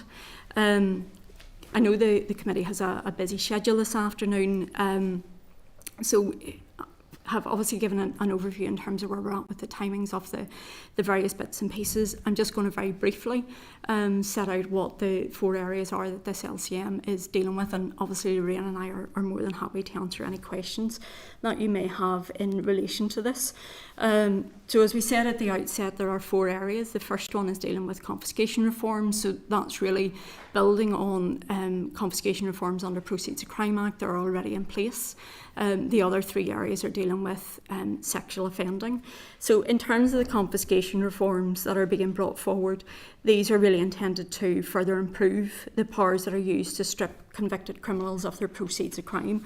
And I'll just briefly set out half a dozen of the key aspects in relation to that. So the first is introducing a statutory objective for the confiscation regime to deprive a defendant of benefit from crime. The next is prioritising victims' interests to better prioritise compensation for victims and legitimate third-party interests. A third in relation to early resolution of confiscation, to narrow the issues in dispute and fast-track agreed orders through the process. A fourth of making it easier to retain assets and preserve their value during an investigation. Also to introduce confiscation assistance orders so that orders can be enforced promptly, and provisional discharge of confiscation orders where there's no realistic prospect of recovery.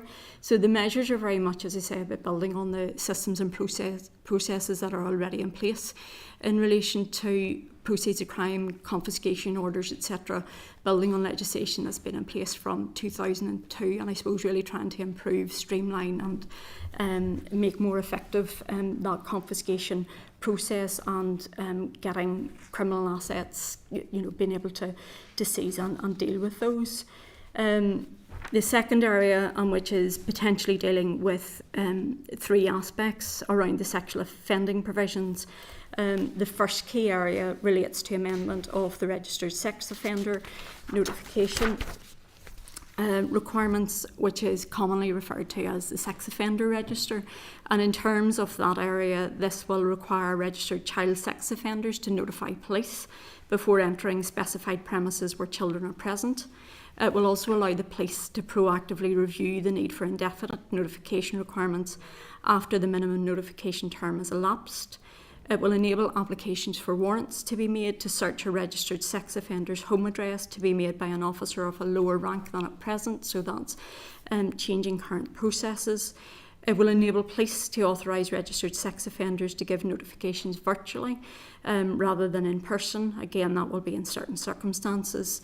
It will also require a relevant registered sex offender to notify the police of an intended change of name 7 days in advance of them using it, and also require a registered offender to seek police authorisation before applying for certain identity documents in a new name.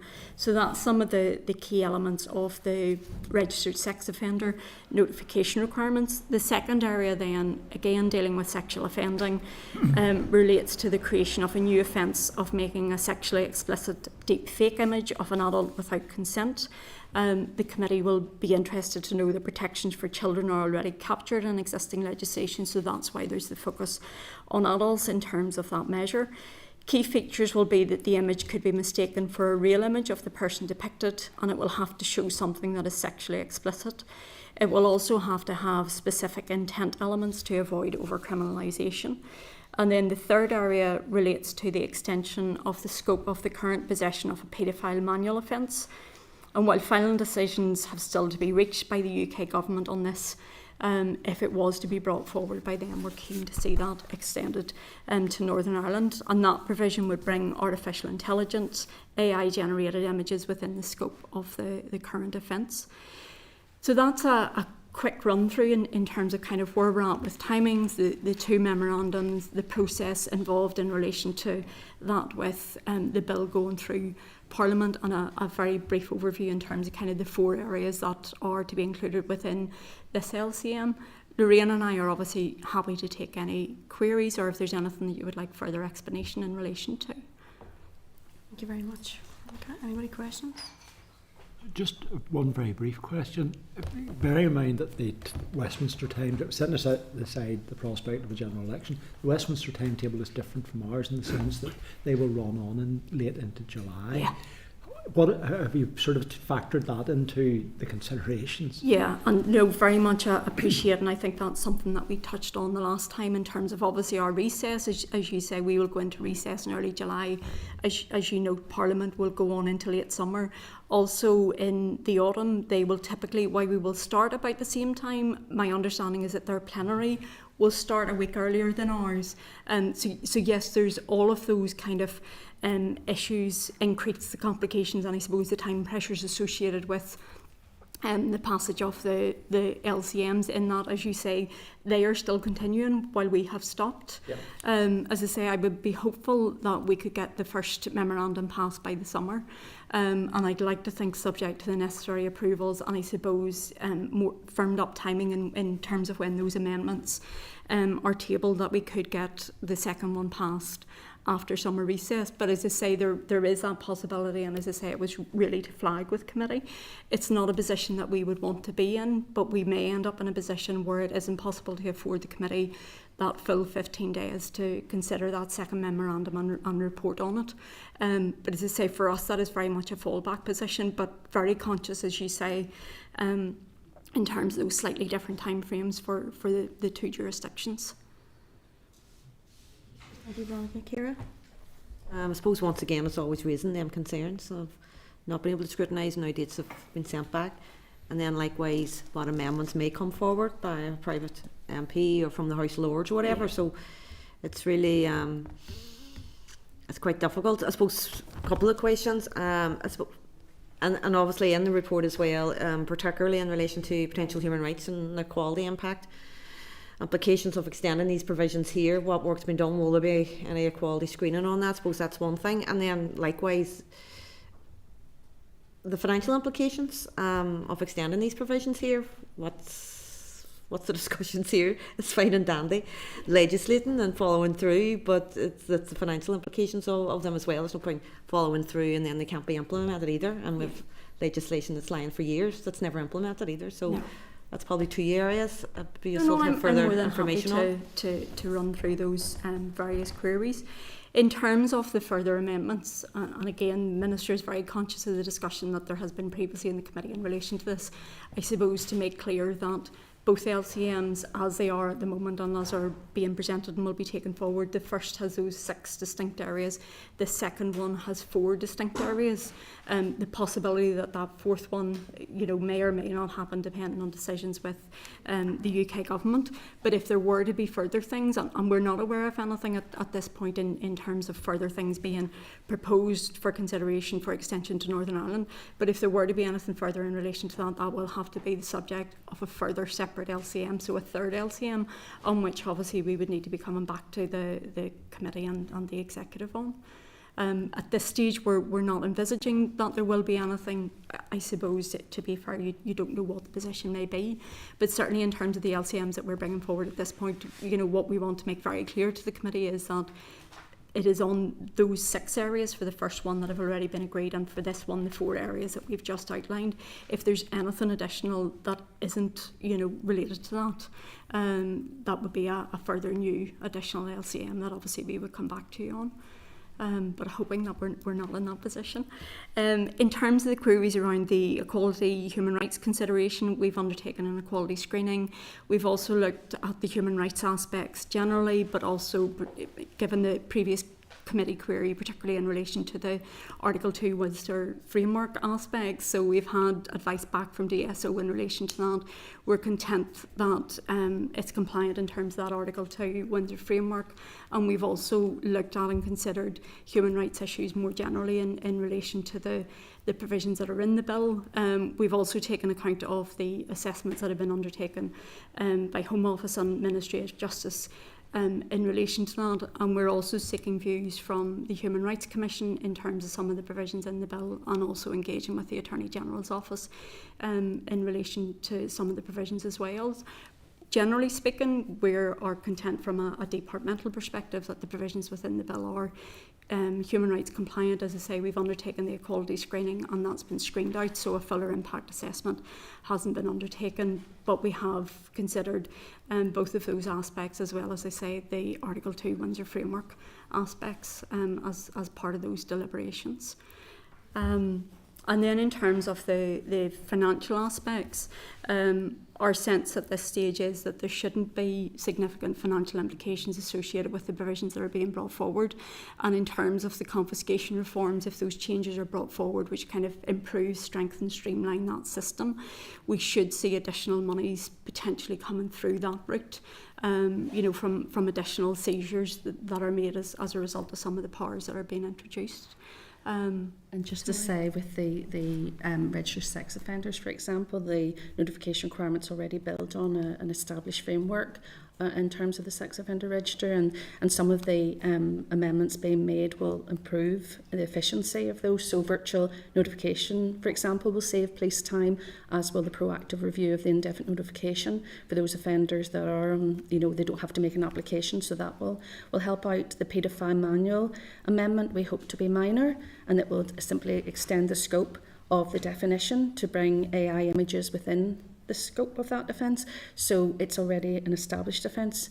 The deepfake offence, there will be additional resource applied to that. We don't think that will be significant. We've spoken to PPS and police about that. I suppose, just sorry, I should have your point, Lorraine, in terms of building on things that are currently in the system. I suppose two of the significant aspects in relation to the bill on my side are in relation to the confiscation reforms and the serious crime prevention orders. And as Lorraine was saying, for some of her areas, that is, it's building on measures and systems that are already in place. So there are some aspects of the bill that are relating to new offences, but other aspects that are strengthening, improving, building on measures and systems that are already in existence and have been in place for quite a number of years. Thank you. No problem. I suppose just a couple of things from me. The context of this, I suppose, and of our consternation is that we're between a rock and a hard place because we don't want Northern Ireland to be the weak link in the UK. If we don't agree to some of this stuff. But the other side of it is that it's the unknowns, and that because it's such a wide-ranging bill, not narrow in scope, therefore amendments on anything could come from anywhere or anybody, and that's our concern in this, because of the nature of the bill. So I mean, we don't have these concerns to the same extent around other LCMs. It's because this is such a wide-ranging bill. And I note that you have said, and we know that the Minister would like to reassure members that there are no further amendments being considered for extension to Northern Ireland at this time that they are not already aware of, or that you're not already aware of. And this is our paper, our internal paper. But all intended government amendments will be made to the bill by the House of Commons report stage. The paper notes the potential for currently unknown responsive amendments to be made in the Lords. And I suppose that's our fear, the unknown responses. I mean, are you getting wind of anything that could cause us concern? Certainly because in terms of the areas of principle, we're fine, by and large. It's just... There's certainly nothing being flagged with us by our counterparts in Home Office or Ministry of Justice, because typically they will kind of tend to give us a heads up if there's something that they're aware of, something that is coming forward that they may be considering bringing forward as part of the process. So there isn't anything additional being raised with us at this stage. that's not to say that there couldn't be something that was put forward that the government would want to accept. But again, I suppose what I would stress is that if there were to be any further additional amendments, they won't form part of either of these LCMs. So they would have to be a further LCM and coming back to committee and executive in relation to that. But certainly we're not aware of anything at this stage, and I would be hopeful that we won't have any further amendments being brought forward that are being extended to Northern Ireland, because I suppose the issue is whether or not, even if amendments are being brought forward by are accepted by the government and the House as part of that process, the Minister will, in the first instance, have to consider whether or not that's something that she would want to see extended to Northern Ireland, or whether or not it's something that should be legislated for locally. So as I say, at this stage, we're not envisaging that there will be further provisions being brought forward for extension to Northern Ireland. I suppose I just can't definitively rule that out. But as I say, the Ministry is very conscious of the concerns that have been raised by the committee in the discussion at the last meeting in terms of what about further additional things. So as I say, we just wanted to be very clear that these LCMs are both dealing with very specific predetermined issues that we've came to you to get views on. There won't be further things added to those LCMs as such. No, but I suppose the nature of it is that, if there's an additional subject matter, the Minister will decide, and then it'll be the subject of a third LCM. The issue is that if there's a random amendment that could be concerning to us that appears as part of the things that we've already agreed in principle, where does that leave us? That's, there are two aspects to that. So I suppose that is where part of our concern lies also, and to what extent we would be consulted on that, and the Assembly would be consulted on that. Yeah.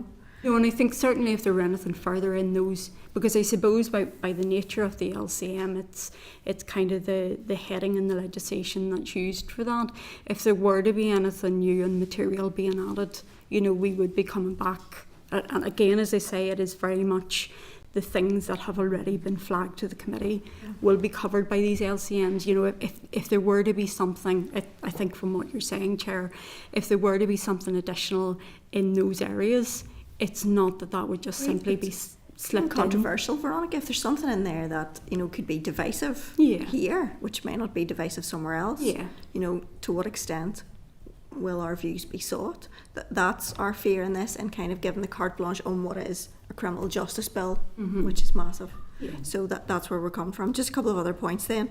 What role will there be for us to scrutinise future subordinate legislation that may arise from these provisions? With the registered, just if I start with the registered sex offenders, there's quite a number of regulations within those, but they're mostly affirmative, draft affirmative, so they will require Assembly debate. And there's reference there to the Home Office approaching Scotland. Yes. Because they're seemingly going to do their own thing. What conversations have been had with Scotland and Wales? So with the registered sex offenders, firstly, Scotland are very much on board, and they're drafting instructions with the Home Office to have those. So that provides, as we sort of set out in our paper, a very UK-wide and consistent approach to public protection so that sex offenders can't evade the law across the jurisdictions. And with the paedophile manuals, it's sitting with the Home Secretary at the moment, but the soundings are that it will be accepted. It's a minor amendment, and it's for the good of protecting those areas with the use AI.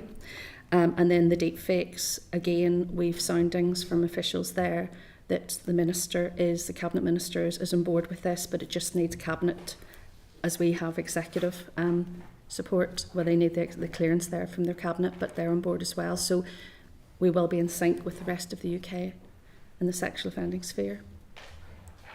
Thank you. Does any member have any further questions? That's great. Could I thank you both for giving evidence? It's been helpful to us to make a decision. And no doubt we'll be in touch then with where we are at the end of it. Thank you very much indeed.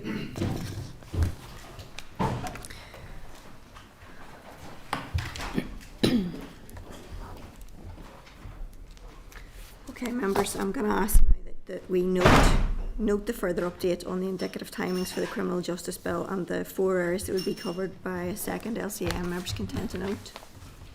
In terms of taking it forward then, Are you content to agree to a second LCM being brought forward to deal with the confiscation reforms related to proceeds of crime, registered sex offender notification requirements, an offence related to the making of deep fake images, and any extension of the scope of a current possession of a paedophile manual offence?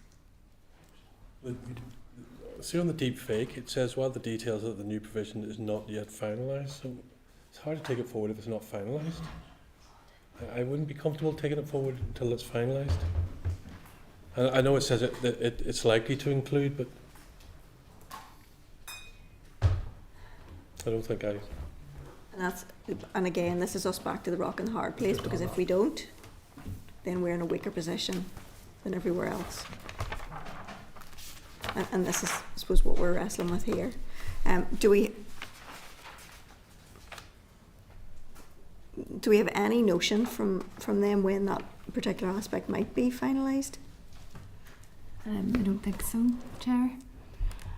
The memorandum now will be tabled in June, the officials were saying, for committee consideration, so you would expect to see it more detail there, the wording. But by that stage the decision has been made? Well then that's the memorandum tabled. And the committee would then report if the committee wishes after that, and the motion then would follow. So there's potentially time to, you know, if members aren't content to make a decision today. yeah, I mean, look, I'm easy. I'm just concerned that we could end up agreeing something that it isn't finalised. And look, if you even just look at the term deep fake, it doesn't reference anything to do with sexual at all. It just talks about imagery in general.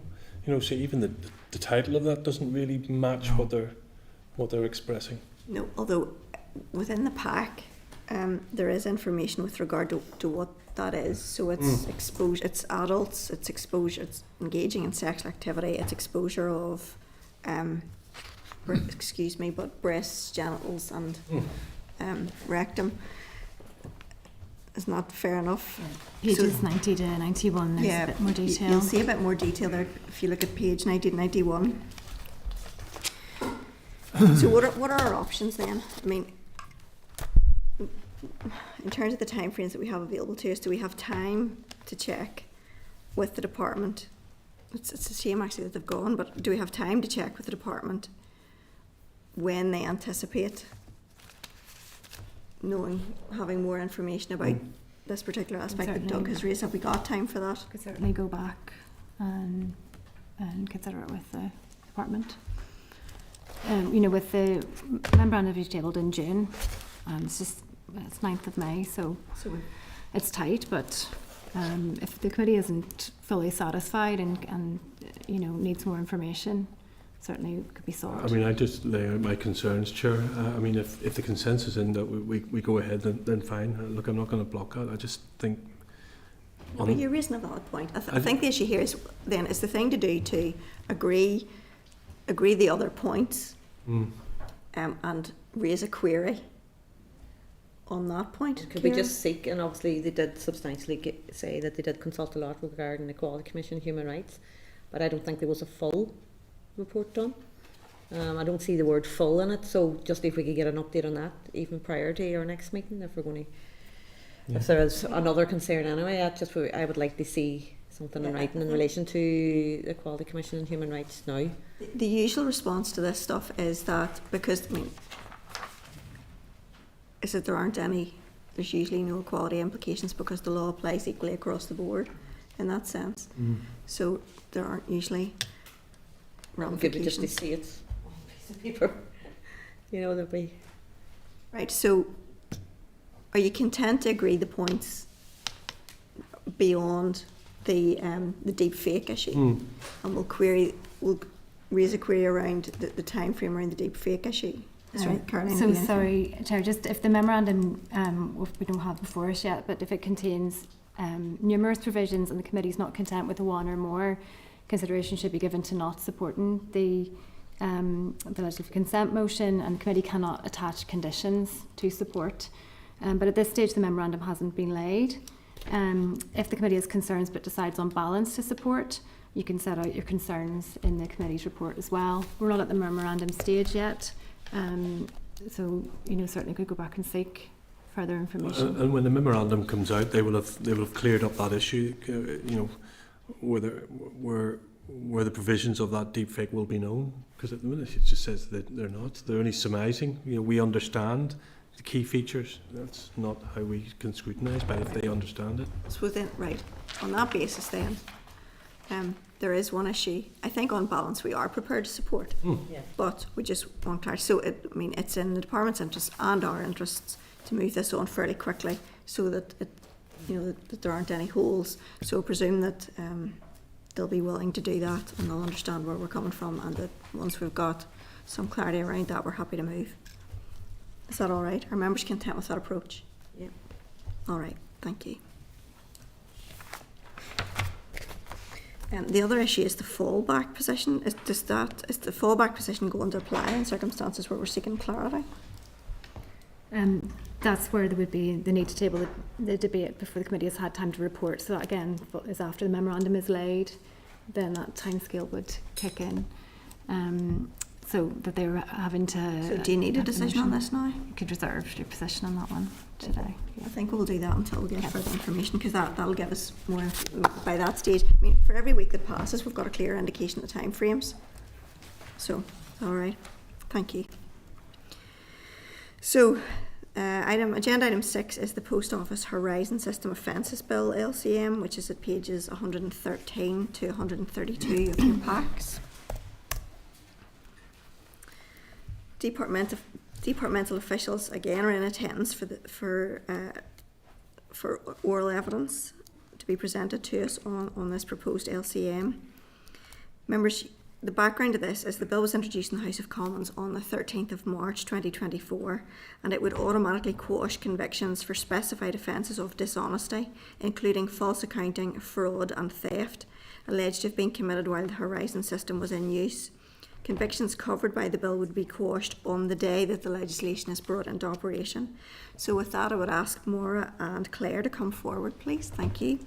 We have with us Maura Campbell, who's the head of the Criminal Justice Policy and Legislation Division, and Claire Robinson, head of the Legacy Litigation and Projects Unit, and Alan Weir, who is also from the Legacy Litigation and Projects Unit.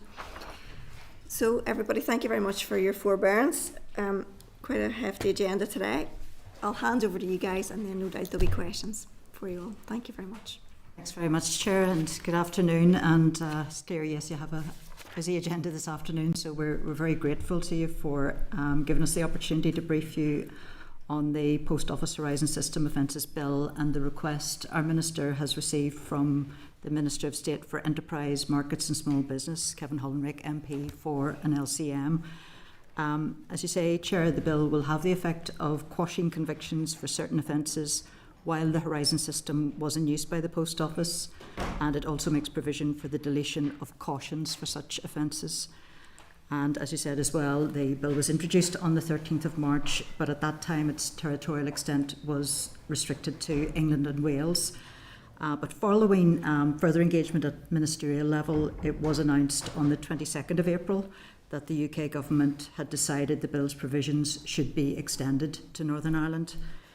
The annex to the written briefing that we provided sets out the effect of each of the clauses, and it highlighted where amendments had been tabled to allow for Northern Ireland's inclusion, and those amendments were made subsequently at Commons Committee stage, which was on the 29th of April.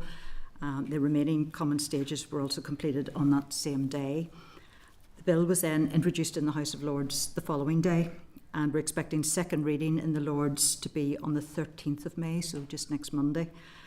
Committee stage, we're anticipating being 3rd of June and possibly 6th of June if a second day is required, which would leave report stage possibly happening around week commencing the 17th of June. Minister Hollenrick has asked for an LCM by the 31st of May, which we consider would be very challenging, but we're seeking, subject to the agreement of the Assembly and the Executive, to have it in place as early as possible in June, and certainly no later than report stage. We've been keen to do... Sorry. We've been keen to do everything in our power to make sure sub-postmasters here are treated no less favourably than their counterparts elsewhere. And so we regard Northern Ireland's inclusion in the legislation as very welcome. And we're grateful to our counterparts in the Department for Business and Trade, the Ministry of Justice, the Northern Ireland Office and the Executive Office for working at pace with us to achieve that. We've also been working with our operational partners here to plan for implementation. So, as you said, Chair, while the legislation, once enacted, will automatically quash the convictions of all those who meet the specified conditions, we will then need to identify and notify individuals that their convictions have been quashed and then take steps to ensure their records have been properly updated. Although the number of cases that have been identified here is relatively small, obviously the hurt and distress the Horizon scandal has inflicted on the individuals concerned is no less significant. 2 convictions have already been overturned on appeal here, leaving, we believe, around about 26 cases that may be within scope. And so far we've only identified 1 caution. Minister Hollenrake has already acknowledged that legislating to overturn convictions is an unusual step, but these are, as you know, unique and exceptional circumstances. The approach being adopted will ensure swift access to justice for affected individuals who have, of course, already been waiting a very long time to be cleared of wrongdoing. So we're happy to consider any questions today that would assist the committee in considering this LCM request. Thank you. Thank you very much, Maura. I'm going to kick off on this one. First of all, I think all of us welcome Northern Ireland's inclusion in this bill. And we had sought it. There was political will for it and political collaboration to secure it. So it's very welcome. And it will certainly be welcome to the people who have been unfairly convicted. I have 2 questions. One is around, there's a query around appellants, isn't there, and the scope of the bill, and I suppose I'd like to tease out with you the implications of that and the outworkings of that. And the other issue for me relates to compensation, which is some £600,000 per person. Could I clarify whether that is coming from HMG, or is there an expectation that the Northern Ireland Executive would contribute to that? That's coming from HMG. So the Department for Business and Trade are managing the compensation schemes on a UK-wide basis, and we've confirmed that with them. On your first question then on appellants, that is an issue that has been discussed in the course of the legislation. So the issue there is that the bill makes provision that if a case has already been to Court of Appeal, it's excluded from the scope of the legislation.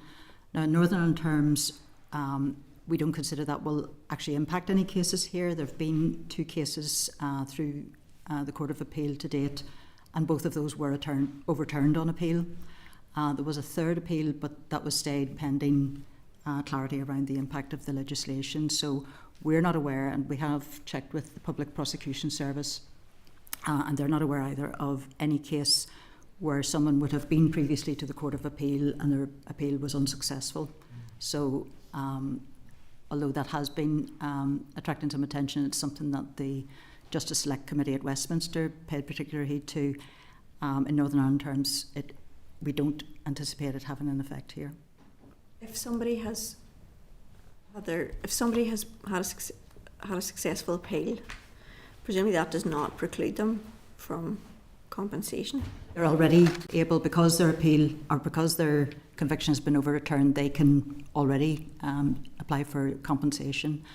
So the financial redress scheme is already available to them. Basically, the legislation is going to avoid others having to go through the court process, so they'll be put on the same basis as those who have already been through the Court of Appeal. Okay, so the compensation wouldn't be at a different level as ordered by the court or anything like that? No. Okay, thank you. Just bear with me a second. Yes, the clerk's just bringing to my attention more, and maybe something that you've considered, that the Lady Chief Justice referenced that there's another further appeal, but is that the same case that you've referred to that has been stayed until they knew the outcome? This has been stayed, so case? the court is awaiting the outcome of this process and the outworkings of the legislation. Thank you.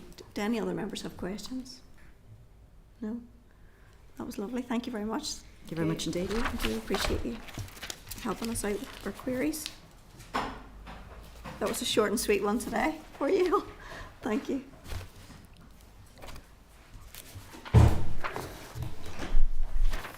Members, are you content for an LCM on the Post Office Horizon System offences bill to be laid before the Assembly by mid-May 2024?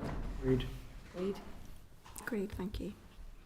Agenda item 7 is the Prison Media Bill, which is pages 133 to 143 of your packs. Prison service officials are coming to the meeting to give us oral evidence on this proposed LCM for the Prison Media Bill. So the background to this is that the Prison Media Bill was introduced in the House of Commons on the 11th of December 2023. The Department has advised that an LCM is required for the provisions aiming to clarify in statute the illegality of recording the inside of a prison from the outside, for instance via drone, and to create a new offence of creating media of prison workers on prison land without authorisation. So I would ask Alan Smith and Tom Ferguson to come forward, please. Gents, you're very welcome. We have with us Alan Smith, who's the Head of Licensing, Legislation and Public Protection, and Tom Ferguson, the Deputy Director of Security and Operations. So they're going to help us out with any queries we may have. Gents, I'll hand over to you to give your presentation, and then we'll open to members for questions, should they have any. Thank you. Okay, thank you, Chair, and thank you, members, for seeing us. I think it was quite short notice. We bounced into this, and for that we humbly apologise, but it was circumstances beyond our control. But I'll get into the meat of the issue now. As our memorandum explains, the making and uploading of media in and of prisons is a growing problem across Great Britain and here. In 2023 in England and Wales alone, there were 890 reported incidents where content from within prisons was found online. We have seen the start of similar incidents in this jurisdiction, though not to the same extent. However, in our experience, it is only a matter of time before we encounter problems of a similar scale, and Tom will elaborate on our experiences to date in a moment or two. This type of media can cause very serious harm. It can, for example, promote and facilitate continued criminality, including drug supply, prisoner-on-prisoner violence and feuds. Violence within establishments can be fuelled by prison social media content, which can in turn be used to extort, to threaten, to bully, and to film retributions and reprisals. It can also harass and cause distress to victims and their families by showing perpetrators boasting about their crimes, and it can be used to intimidate and harass staff by showing images of them on duty and on their way into and out of work. With these issues in mind, the Ministry of Justice in England and Wales is keen to close several loopholes in existing legislation using the Prison Media Bill. Our Minister, supported by our senior management, are keen for these new powers and offences to be extended to Northern Ireland.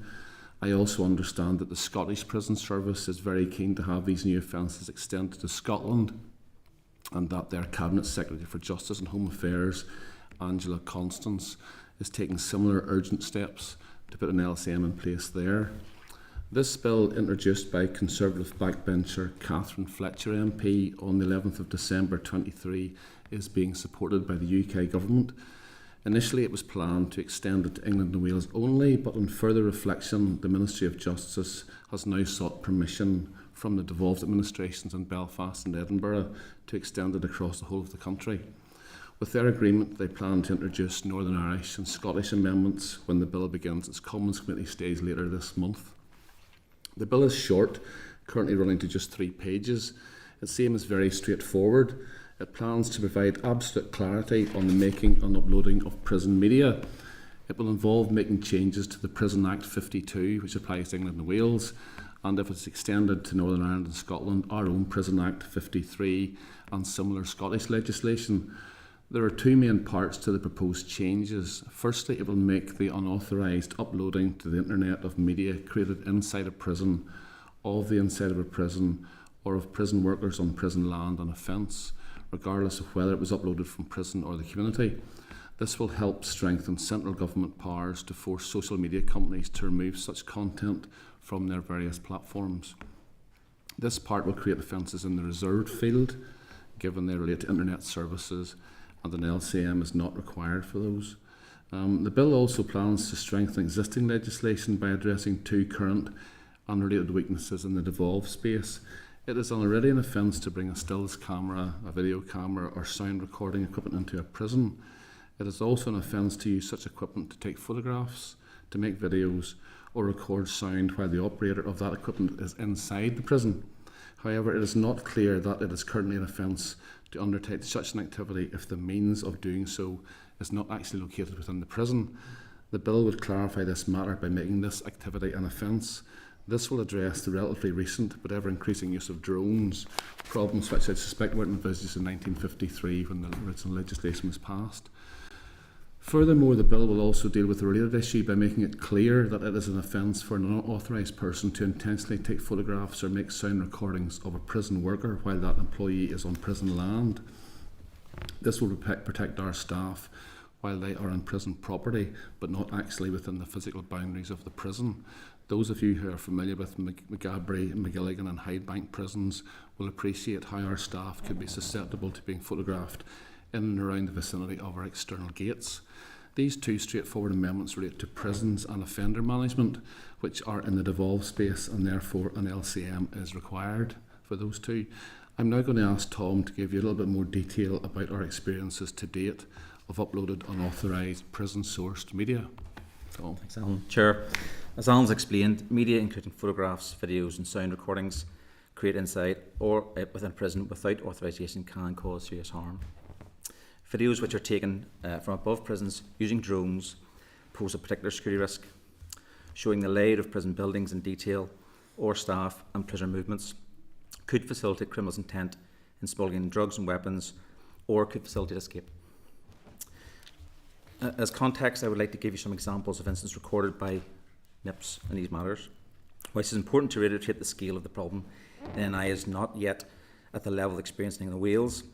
Having the tools available to prevent this happening in this jurisdiction is why these minor legislative changes are important.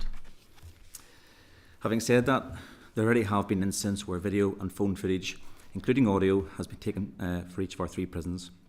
In each case, these recordings and their content were subsequently uploaded to social media, which has the potential to impact upon the safety, security and good order of our prisons. It has placed our staff and those in our custody at risk and brought potential opportunity for further harm to victims. Over the last 3 years, we've seen 2 incidents at Hydebank College Women's Prison, 2 incidents at Maghaberry Prison, and 2 incidents at McGilligan Prison. These recordings and the uploaded media have included content such as filling our prison walls and fence lines, footage taken on prison property of our staff and audio requesting staff to identify themselves, footage of our main gates and access controls, video footage taken through fences showing the internal infrastructure of our prisons, audio describing the inside of our prisons using zoom lenses, footage and audio taken on our land of staff going to and from their place of work, footage from drones flown over and capturing the layout and internal layout of our establishments. And in one instance, a drone was used, a zoom lens, and was able to capture the footage of the front door of a residential wing where the face of staff and the name of the building were clearly identifiable. Use of drone technology negates a key intention of the purpose of having physical imposing barriers around our prisons, which in themselves are designed to keep both the public and prisoners safe and secure. This ability to have this type of footage accessible and uploaded onto social media also carries the risk of causing harm and distress to victims. Thank you for your time. We're happy to take some questions. Thank you very much. Certainly, hearing you outline what has happened thus far is quite alarming, and I can understand the need for legislation such as this. Do members have any questions? Yeah, just very briefly, Chair, just in terms of the description of prison land, and the reason that you've defined that is to protect prison staff who are going from a car park or whatever to property. But there are also circumstances where prisoners are outside the prison walls, either on part of their rehabilitation work. I know some, for example, do external gardening work and things like that, but not on prison land. That would be on other property. Are they protected as well? Not under these current amendments. that's not what Because quite often there's press interest, sometimes in individuals who've maybe been in prison for a long time, and they're coming towards the end of their sentence. And I think there's a lot of privacy legislation. We can look at how that can be used, but for the purposes of this legislation, it's not planned to cover anything outside the property belonging to the prison. Thank you, Chair. So, Chair, does that include prisoners going to court and prison staff taking them to courts and things like that? Or? Well, the beta no, prison vehicle. It's not included in this. No, it's not included. No. Again, that's right. Yeah. But you could have a drone sitting above, for example, a courthouse. You know that usual scramble that sometimes you see, particularly where there's media interest, of someone being escorted from the courthouse and put into the back of one of your vehicles. And maybe these are issues that we could flag up to the department for them to raise, you know, in the course of, or with the government in the course of the debate. But I suppose, gents, usually when we receive an LCM like this, there are kind of a couple of standard questions that we like to check and have the answers on the record. Could I just ask you then, again, I suppose two aspects about subordinate legislation. One is, will there be a requirement for the Secretary of State to consult the relevant Northern Ireland Minister before making any subordinate legislation in respect of devolved matters? And the other part is, what role would the committee have in scrutinising future subordinate legislation that may be made at Westminster? There's no provision in these amendments to make subordinate legislation. Okay, so this is it. Yeah. This is open and shut. Okay. Are there any financial implications? We see this as a deterrent rather than any prosecutorial avenue to be explored further. I mean, we want people to stop doing this and to be deterred from doing it. So we don't think there'll be any financial implications. You don't think there's going to be anything that requires you to take measures to cover things up, or? I think we'll probably do the usual, and we'll change our signs outside our establishments, which talk about what you can't bring in to say, and by the way, you can't do these other things as well. The other thing that surprises me about this is there are areas where drones are not permitted to fly. They just can't take off. You know, airports, for example, they're just, you know, the drones are barred from that. Mm-hmm. So you kind of wonder, could this not be easily rectified through just making prison lands no-fly zones for drones, and then the drones can't take off, can't be in the vicinity, can't... Well, civil aviation is a reserved matter, so that would be a matter for for Westminster to legislate that for us, and it's something we need to explore probably going forward. But for these particular purposes, I think this takes the trick even before that. Yes. I think just to add that in context, you know, the example I gave at the end about the drone footage, the information that we've received about the drone was at distance, so it wasn't over the prison. But it's the technology that allows you to. These new drones can now we can fly by the camera on the drone. You don't have to see the drone yourself. You can fly it by using the camera that's on the drones. You can fly it, I mean, out of sight, but you can still see what it sees. So it's really quite. So it's a valid point, but I'm not sure that it would resolve this issue for us in terms of that footage beyond the walls and into the site. Yes, I suppose I'm just thinking in terms of drone licences and who's allowed to have them, who's not, and the fact that presumably I kind of thought that if drones flew into no-fly zones they just dropped, but maybe not, I don't know. My understanding is that there's registered drones, lawful drones will do that. Presumably people who are going to engage in this kind of activity will not necessarily have registered or got a licence to fly their drone, that's fair enough. That's fair enough. I don't think anybody has anything else, do we? Okay, sorry, apologies. Obviously on the face of it, in principle, it's fine. I suppose it's just, once again, just Section 6, Consultation, Equality and Human Rights. And I know we've had the similar issue with other LCMs, but it basically says the Department has not indicated whether it's engaged with any justice bodies or other stakeholders on the implications of the extension of the provision here. It has not discussed financial, human rights or equality implications or noted whether an equality impact assessment was considered necessary. Can you give us some further information on that and the reasoning behind it? Carried out their own equality assessment, and they don't think it impacts adversely on any particular groups. Now we'll do our own equality impact assessment, obviously, in parallel to that. I think we'll probably be screening it out at this stage. It's just my take on it. On consultation, the Ministry of Justice decided not to consult widely with the public because they thought it's so minor amendments that they didn't feel it was necessary.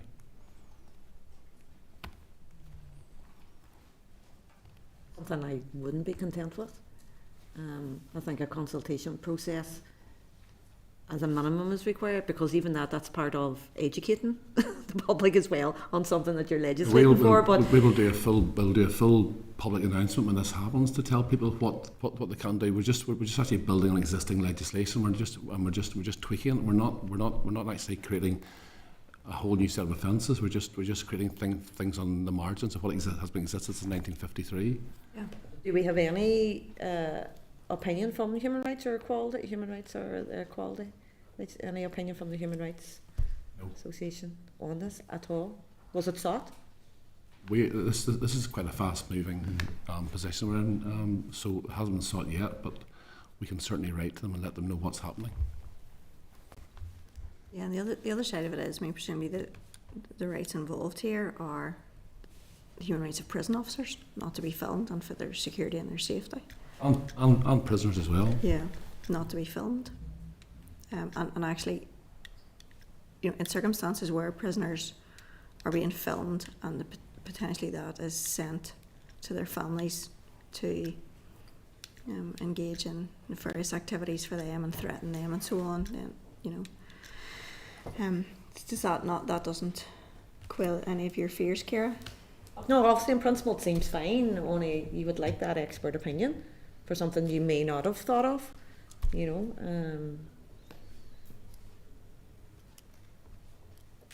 Have we time to ask and get a response?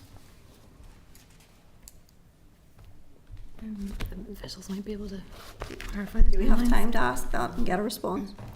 You have time certainly to ask and get a response, but the things will be moving in parallel. I suggest at Westminster at the same time. If there's something we can do in parallel to what's happening across London, we can certainly do that. Okay. All right. Gents, can I thank you very much? That conversation has been helpful. You'll appreciate not all of us are very technologically minded, so it was quite an interesting discussion. And once again, can I apologise for keeping you late? You'll runs late. Quite the immersive experience. Do you want us to stay if you discuss it among yourselves? Because I noticed the last time you met if another question might come up in the middle of that. Do you need us to stay? I don't see any harm in it if you wish, unless members would prefer to have a conversation without. But the meeting's at public anyway, so it's not. No, we're happy enough if you're content. I don't imagine anything will arise. Okay. So I'm going to put the question then. If members are content to note the department's written briefing, and if you're content for an LCM on the prison media bill to be laid before the Assembly as soon as possible. Are members content? Content. Yeah, I think in the course of the thing being laid and then the debate that ensues, the reporting, we can address some of those issues, Ciara, can't we? So when we write to the department, we could raise that issue in the letter. I would just like an opinion from the Equality Commission and Human Rights, to be honest on it. I think just the safeguard, just by not having it, you feel uneasy. So, Chair, is the committee content in principle? Yeah, 100% in principle, of course. Yes. We would just like that opinion. Okay. Prior to giving the consent. That's a different thing. So, I suppose the question is, are we content? And we indicated yes, we were content in principle. Yeah. But we were going to seek clarity on that. Mm-hmm. But that's different from saying our contentment is conditional on what the response is on that. Do you know what I mean? Yeah, it would be conditional. This is really, just saying that, this is really a privacy issue. It's a privacy issue for staff and as importantly prisoners. So I'm confident the Equality Commission will see that what we're doing is about protecting people's rights rather than protecting those who want to. Of course, 100%. I'm assuming that nothing's fine, but I would just like that reassurance that expert opinion has been sought. That is quite small. I'm sure it wouldn't take long to do it, but proceeding without having that opinion. The issue is that it's like all the other LCMs. It's a similar. The rest of it, it's again, we're back into this. If the rest of it moves on, so what do members want to do? Are members content with the principle, and we will seek clarity, or are members saying they're not content with the principle until we've got clarity? Content with the principle now. Yeah. Chair, members will still see the memorandum and can still then, you know, make a decision Decision there, when you yeah. have the word in. Yes, but they're two different things. Yes. So are we content with the principle and we will see clarity Yes. Yes. on the side? Yes. Or are we content with the principle only when we have received the answer to Kier's question? Do you see the distinction? That has the potential to hold this up. Yes, that's my view. I'm content with the principle, I'm and we can content see with clarity on the side. Yes. Yeah, that's fine. Are you okay with that? Yeah. Okay, right, we're agreed. Gents, thank you very much indeed.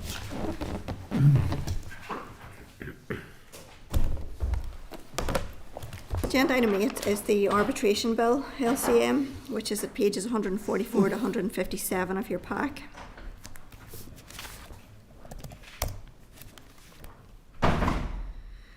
The Department of Justice has provided a written paper on this proposed LCM in relation to the arbitration bill. So the bill was introduced in the House of Lords on the 21st of November 2023. All clauses in the bill would extend to Northern Ireland. The Department states that key initiatives in the bill include codifying the law on arbitrators' duty to disclose conflicts of interest and retaining current duties on impartiality to maintain the integrity of arbitration as a system of dispute resolution, strengthening arbitrators' immunity to ensure arbitrator neutrality and robust decision making, introducing provisions for arbitrators to summarily dismiss legal claims that lack merit to allow for the efficient and fair resolution of disputes, clarifying the power of the courts to support arbitration proceedings and emergency arbitrators, improving the framework for challenging arbitrators' decisions on the basis that the arbitrators lacked jurisdiction, and creating new rules for deciding which laws govern an arbitration agreement to introduce simplicity in proceedings. The Department has advised that due to timetabling issues, progressing an LCM within the usual timescales is not practical. However, it has been agreed that a pragmatic solution would be to extend the normal deadline for Assembly agreement until the final amending stage in the House of Commons. Confirmation of this was provided by Ministry of Justice officials on the 26th of April 2024. The Department further advised that it may become apparent at a later stage that it is not going to be possible to obtain an LCM given the tight timeframes. In that scenario, they are proposing an alternative option, which would be for the Minister to lay a memorandum before the Assembly explaining why an LCM is not being sought. Now, this takes us to an issue discovered by our clerk and committee staff. So there's a couple of things in this. I'll come to the issue in a second. I would quite like clarity around improving the framework for challenging arbitrators' decisions on the basis that arbitrators lack jurisdiction. What I'm trying to understand there is that to make it easier to challenge or more difficult to challenge? Because it seems to me that once you've engaged in this process, it's very difficult to extricate yourself and to appeal a decision. So I would quite like some clarity around this. I have no idea. I'm not familiar with these processes, so I'm not clear whether there's anything in this that could be contentious or causes concern. And to that end, I would seek the committee's agreement to write to the Law Society and the Bar Council to establish what their potential views on it are. And then are members content with that? Yep. And so then this takes us to the issue. So I think we all understand here what the Minister's trying to do. She was not given much notice by the Ministry for Justice. The clerk was aware that the issue was passing through the House, flagged it up to the Department. The Department came back and said they hadn't long been made aware of it. And then the Minister has been given a time frame which is really tight and has sought to afford us some time to look at it.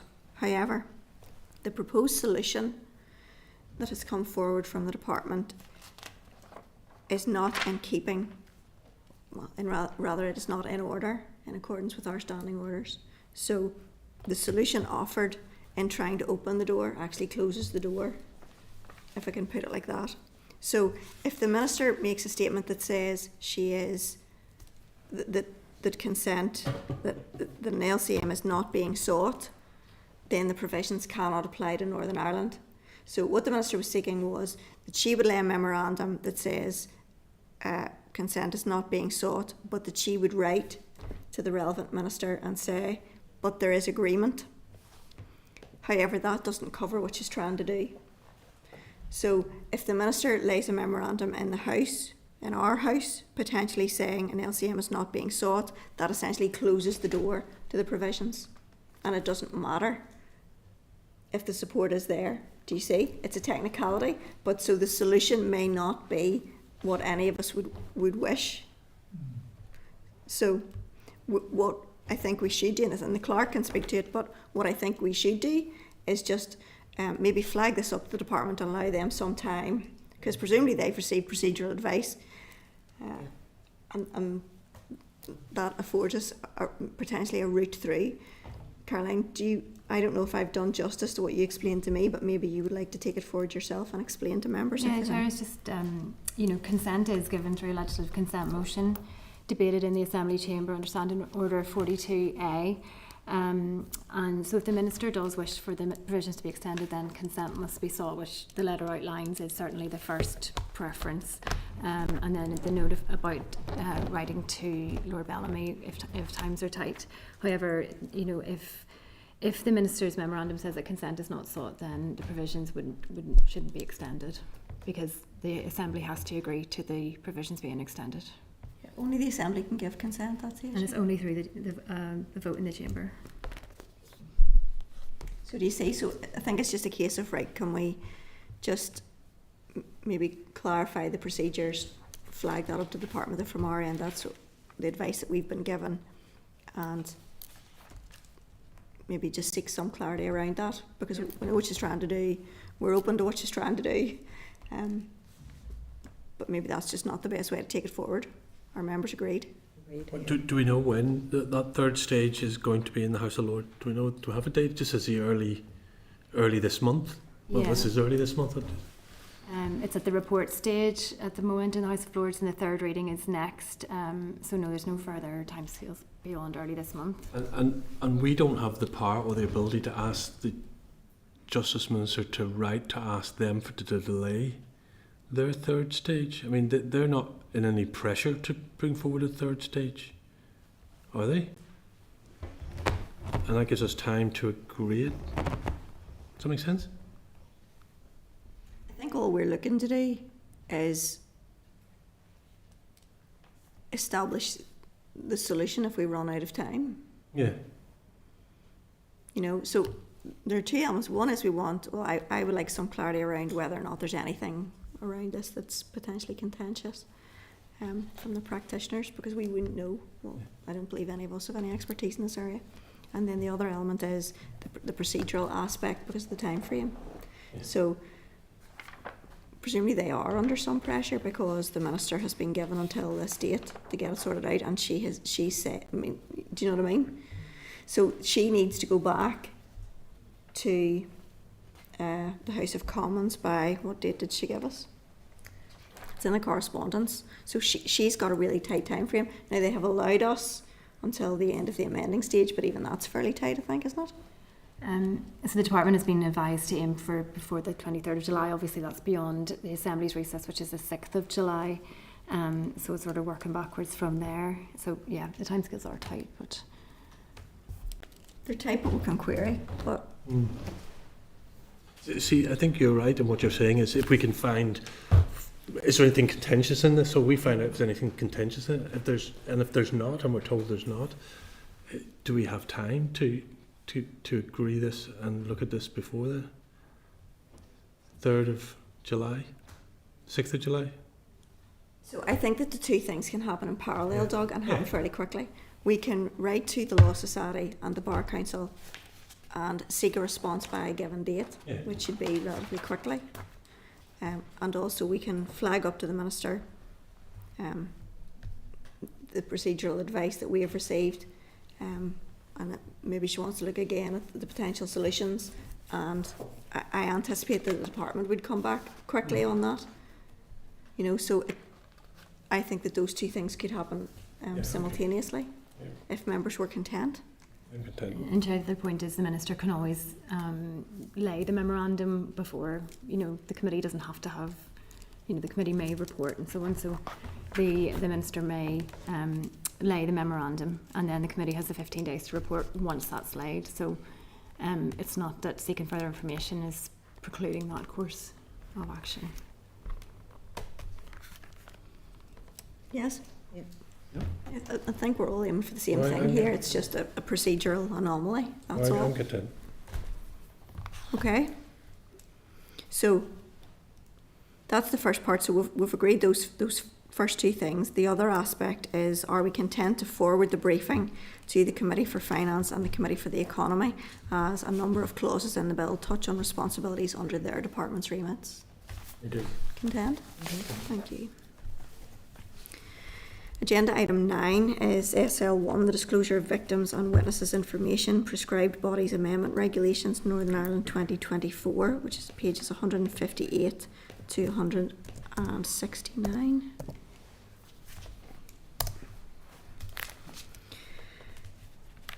The Department proposes to make a statutory rule to make provision to add advocacy, support, safety, information services together in Northern Ireland, known as Assist NI, to the list of prescribed bodies that the PPS can disclose relevant information to about a witness in criminal proceedings for the purposes of advising that witness about the support services offered by that body, or to offer to provide support services to the witness.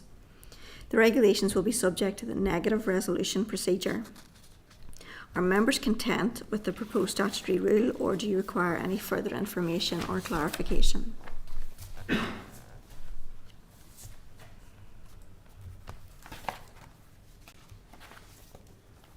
Is everybody content?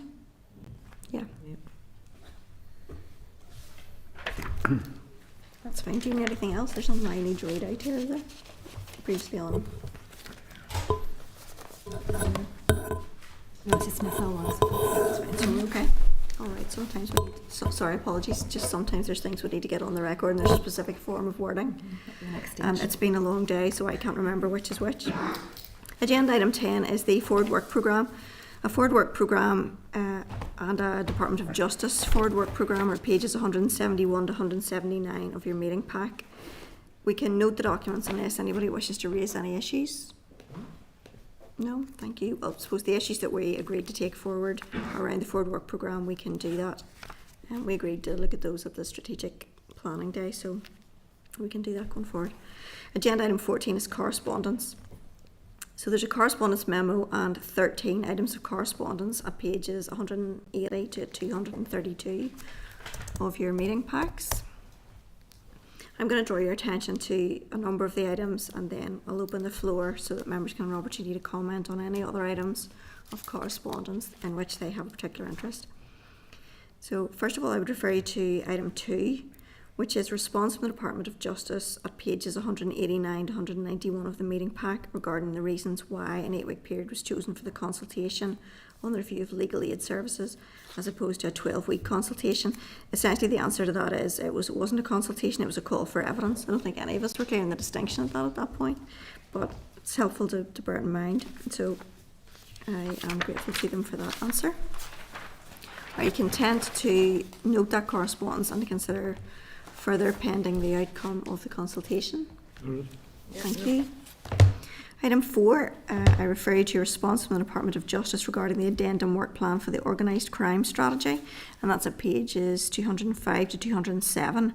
The Department has advised that it's hoped that a completed addendum work plan will be available by mid to late May. Are you content to note and consider further once the work plan is completed? Thank you. Items 7 to 10 are the 4 items of copy correspondence from the Committee for Communities, the Committee for the Executive Office, the Committee for the Economy and the Committee for Education, which are at pages 217 to 226. These relate to various matters, and at this point the Committee for Justice has been copied in for information. Are you content to note these items of correspondence and to consider further pending responses from the Department and or Minister? Thank you. Are you content to note other items of correspondence as set out in the memo, or do you have any comments or queries you wish to raise on any of them? Content? Thank you. agenda item 15 is chairperson's business, of which there is none. Agenda item 16 is any other business, and there's just one item that I have, and then I'll open the floor to the rest of you. The Minister of Justice has requested permission from the Speaker to make a statement to the Assembly on the 14th of May. The statement would provide a 6-monthly update on the work carried out under the auspices of the Intergovernmental Agreement on Cooperation on Criminal Justice Matters. I have a copy of the, rather than kind of circulate this as tabled papers, it is literally a line from the Minister requesting to make a statement. So I can circulate that if you want to see it, but so it's here and it will be in your next meeting pack, but it literally was a request of the Speaker to make a statement on the issue. So members are content with that, yes? And is there any other item of business you wish to raise? No? Thank you. So agenda item 7 then is the date, time and place of next meeting. Can I seek your agreement for next week's meeting to start at the earlier time of 1:30 p.m. in closed session in order that we can formally finalise the committee's strategic priorities as we discussed last week? Are you away somewhere? No, it's just, I use only have 5 minutes because communities always runs on day. 20 past, 25 past, we just essentially. But no, that's fine. Thank you. So we'll confirm then that the meeting will take place on Thursday the 16th of May at 1:30 p.m. in this room. Thank you very much, everybody. That's the meeting adjourned. Committee Room 30, sound.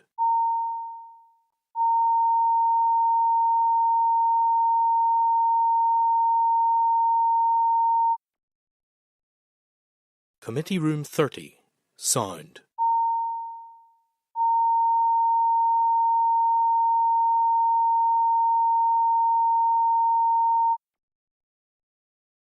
Committee Room 30, sound.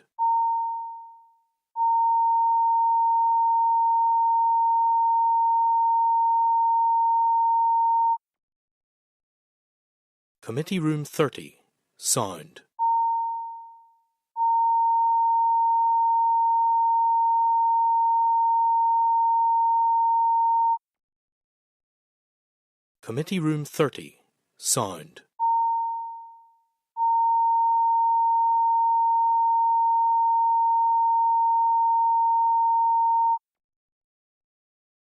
Committee Room 30, sound.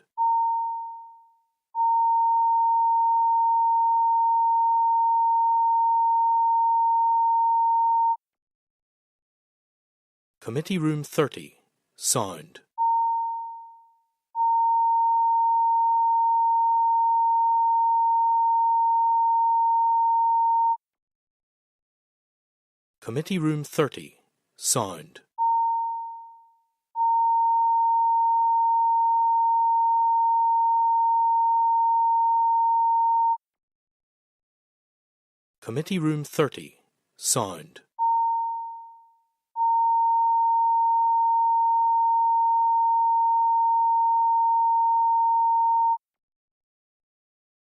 Committee Room 30, sound.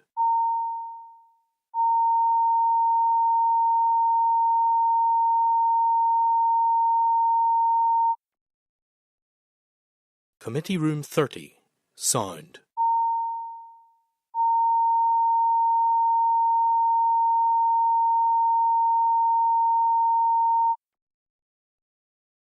Committee Room 30, sound.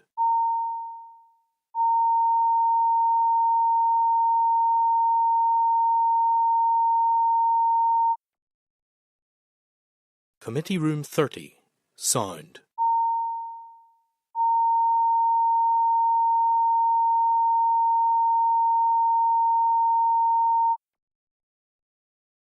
Committee Room 30, sound.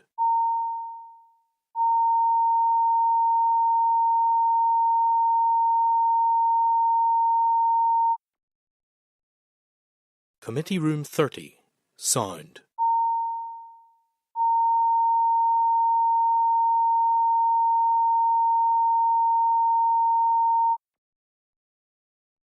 Committee Room 30, sound.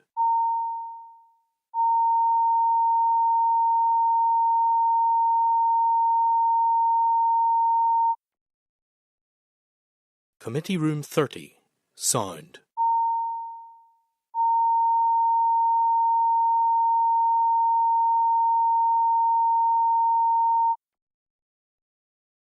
Committee Room 30, sound.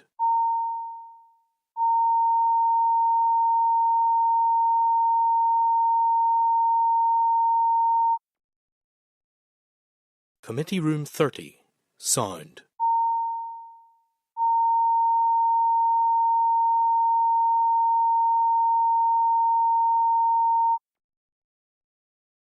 Committee Room 30, sound.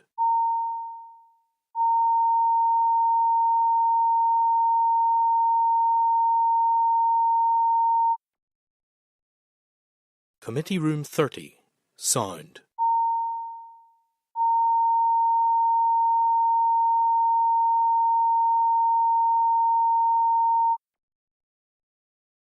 Committee Room 30, sound.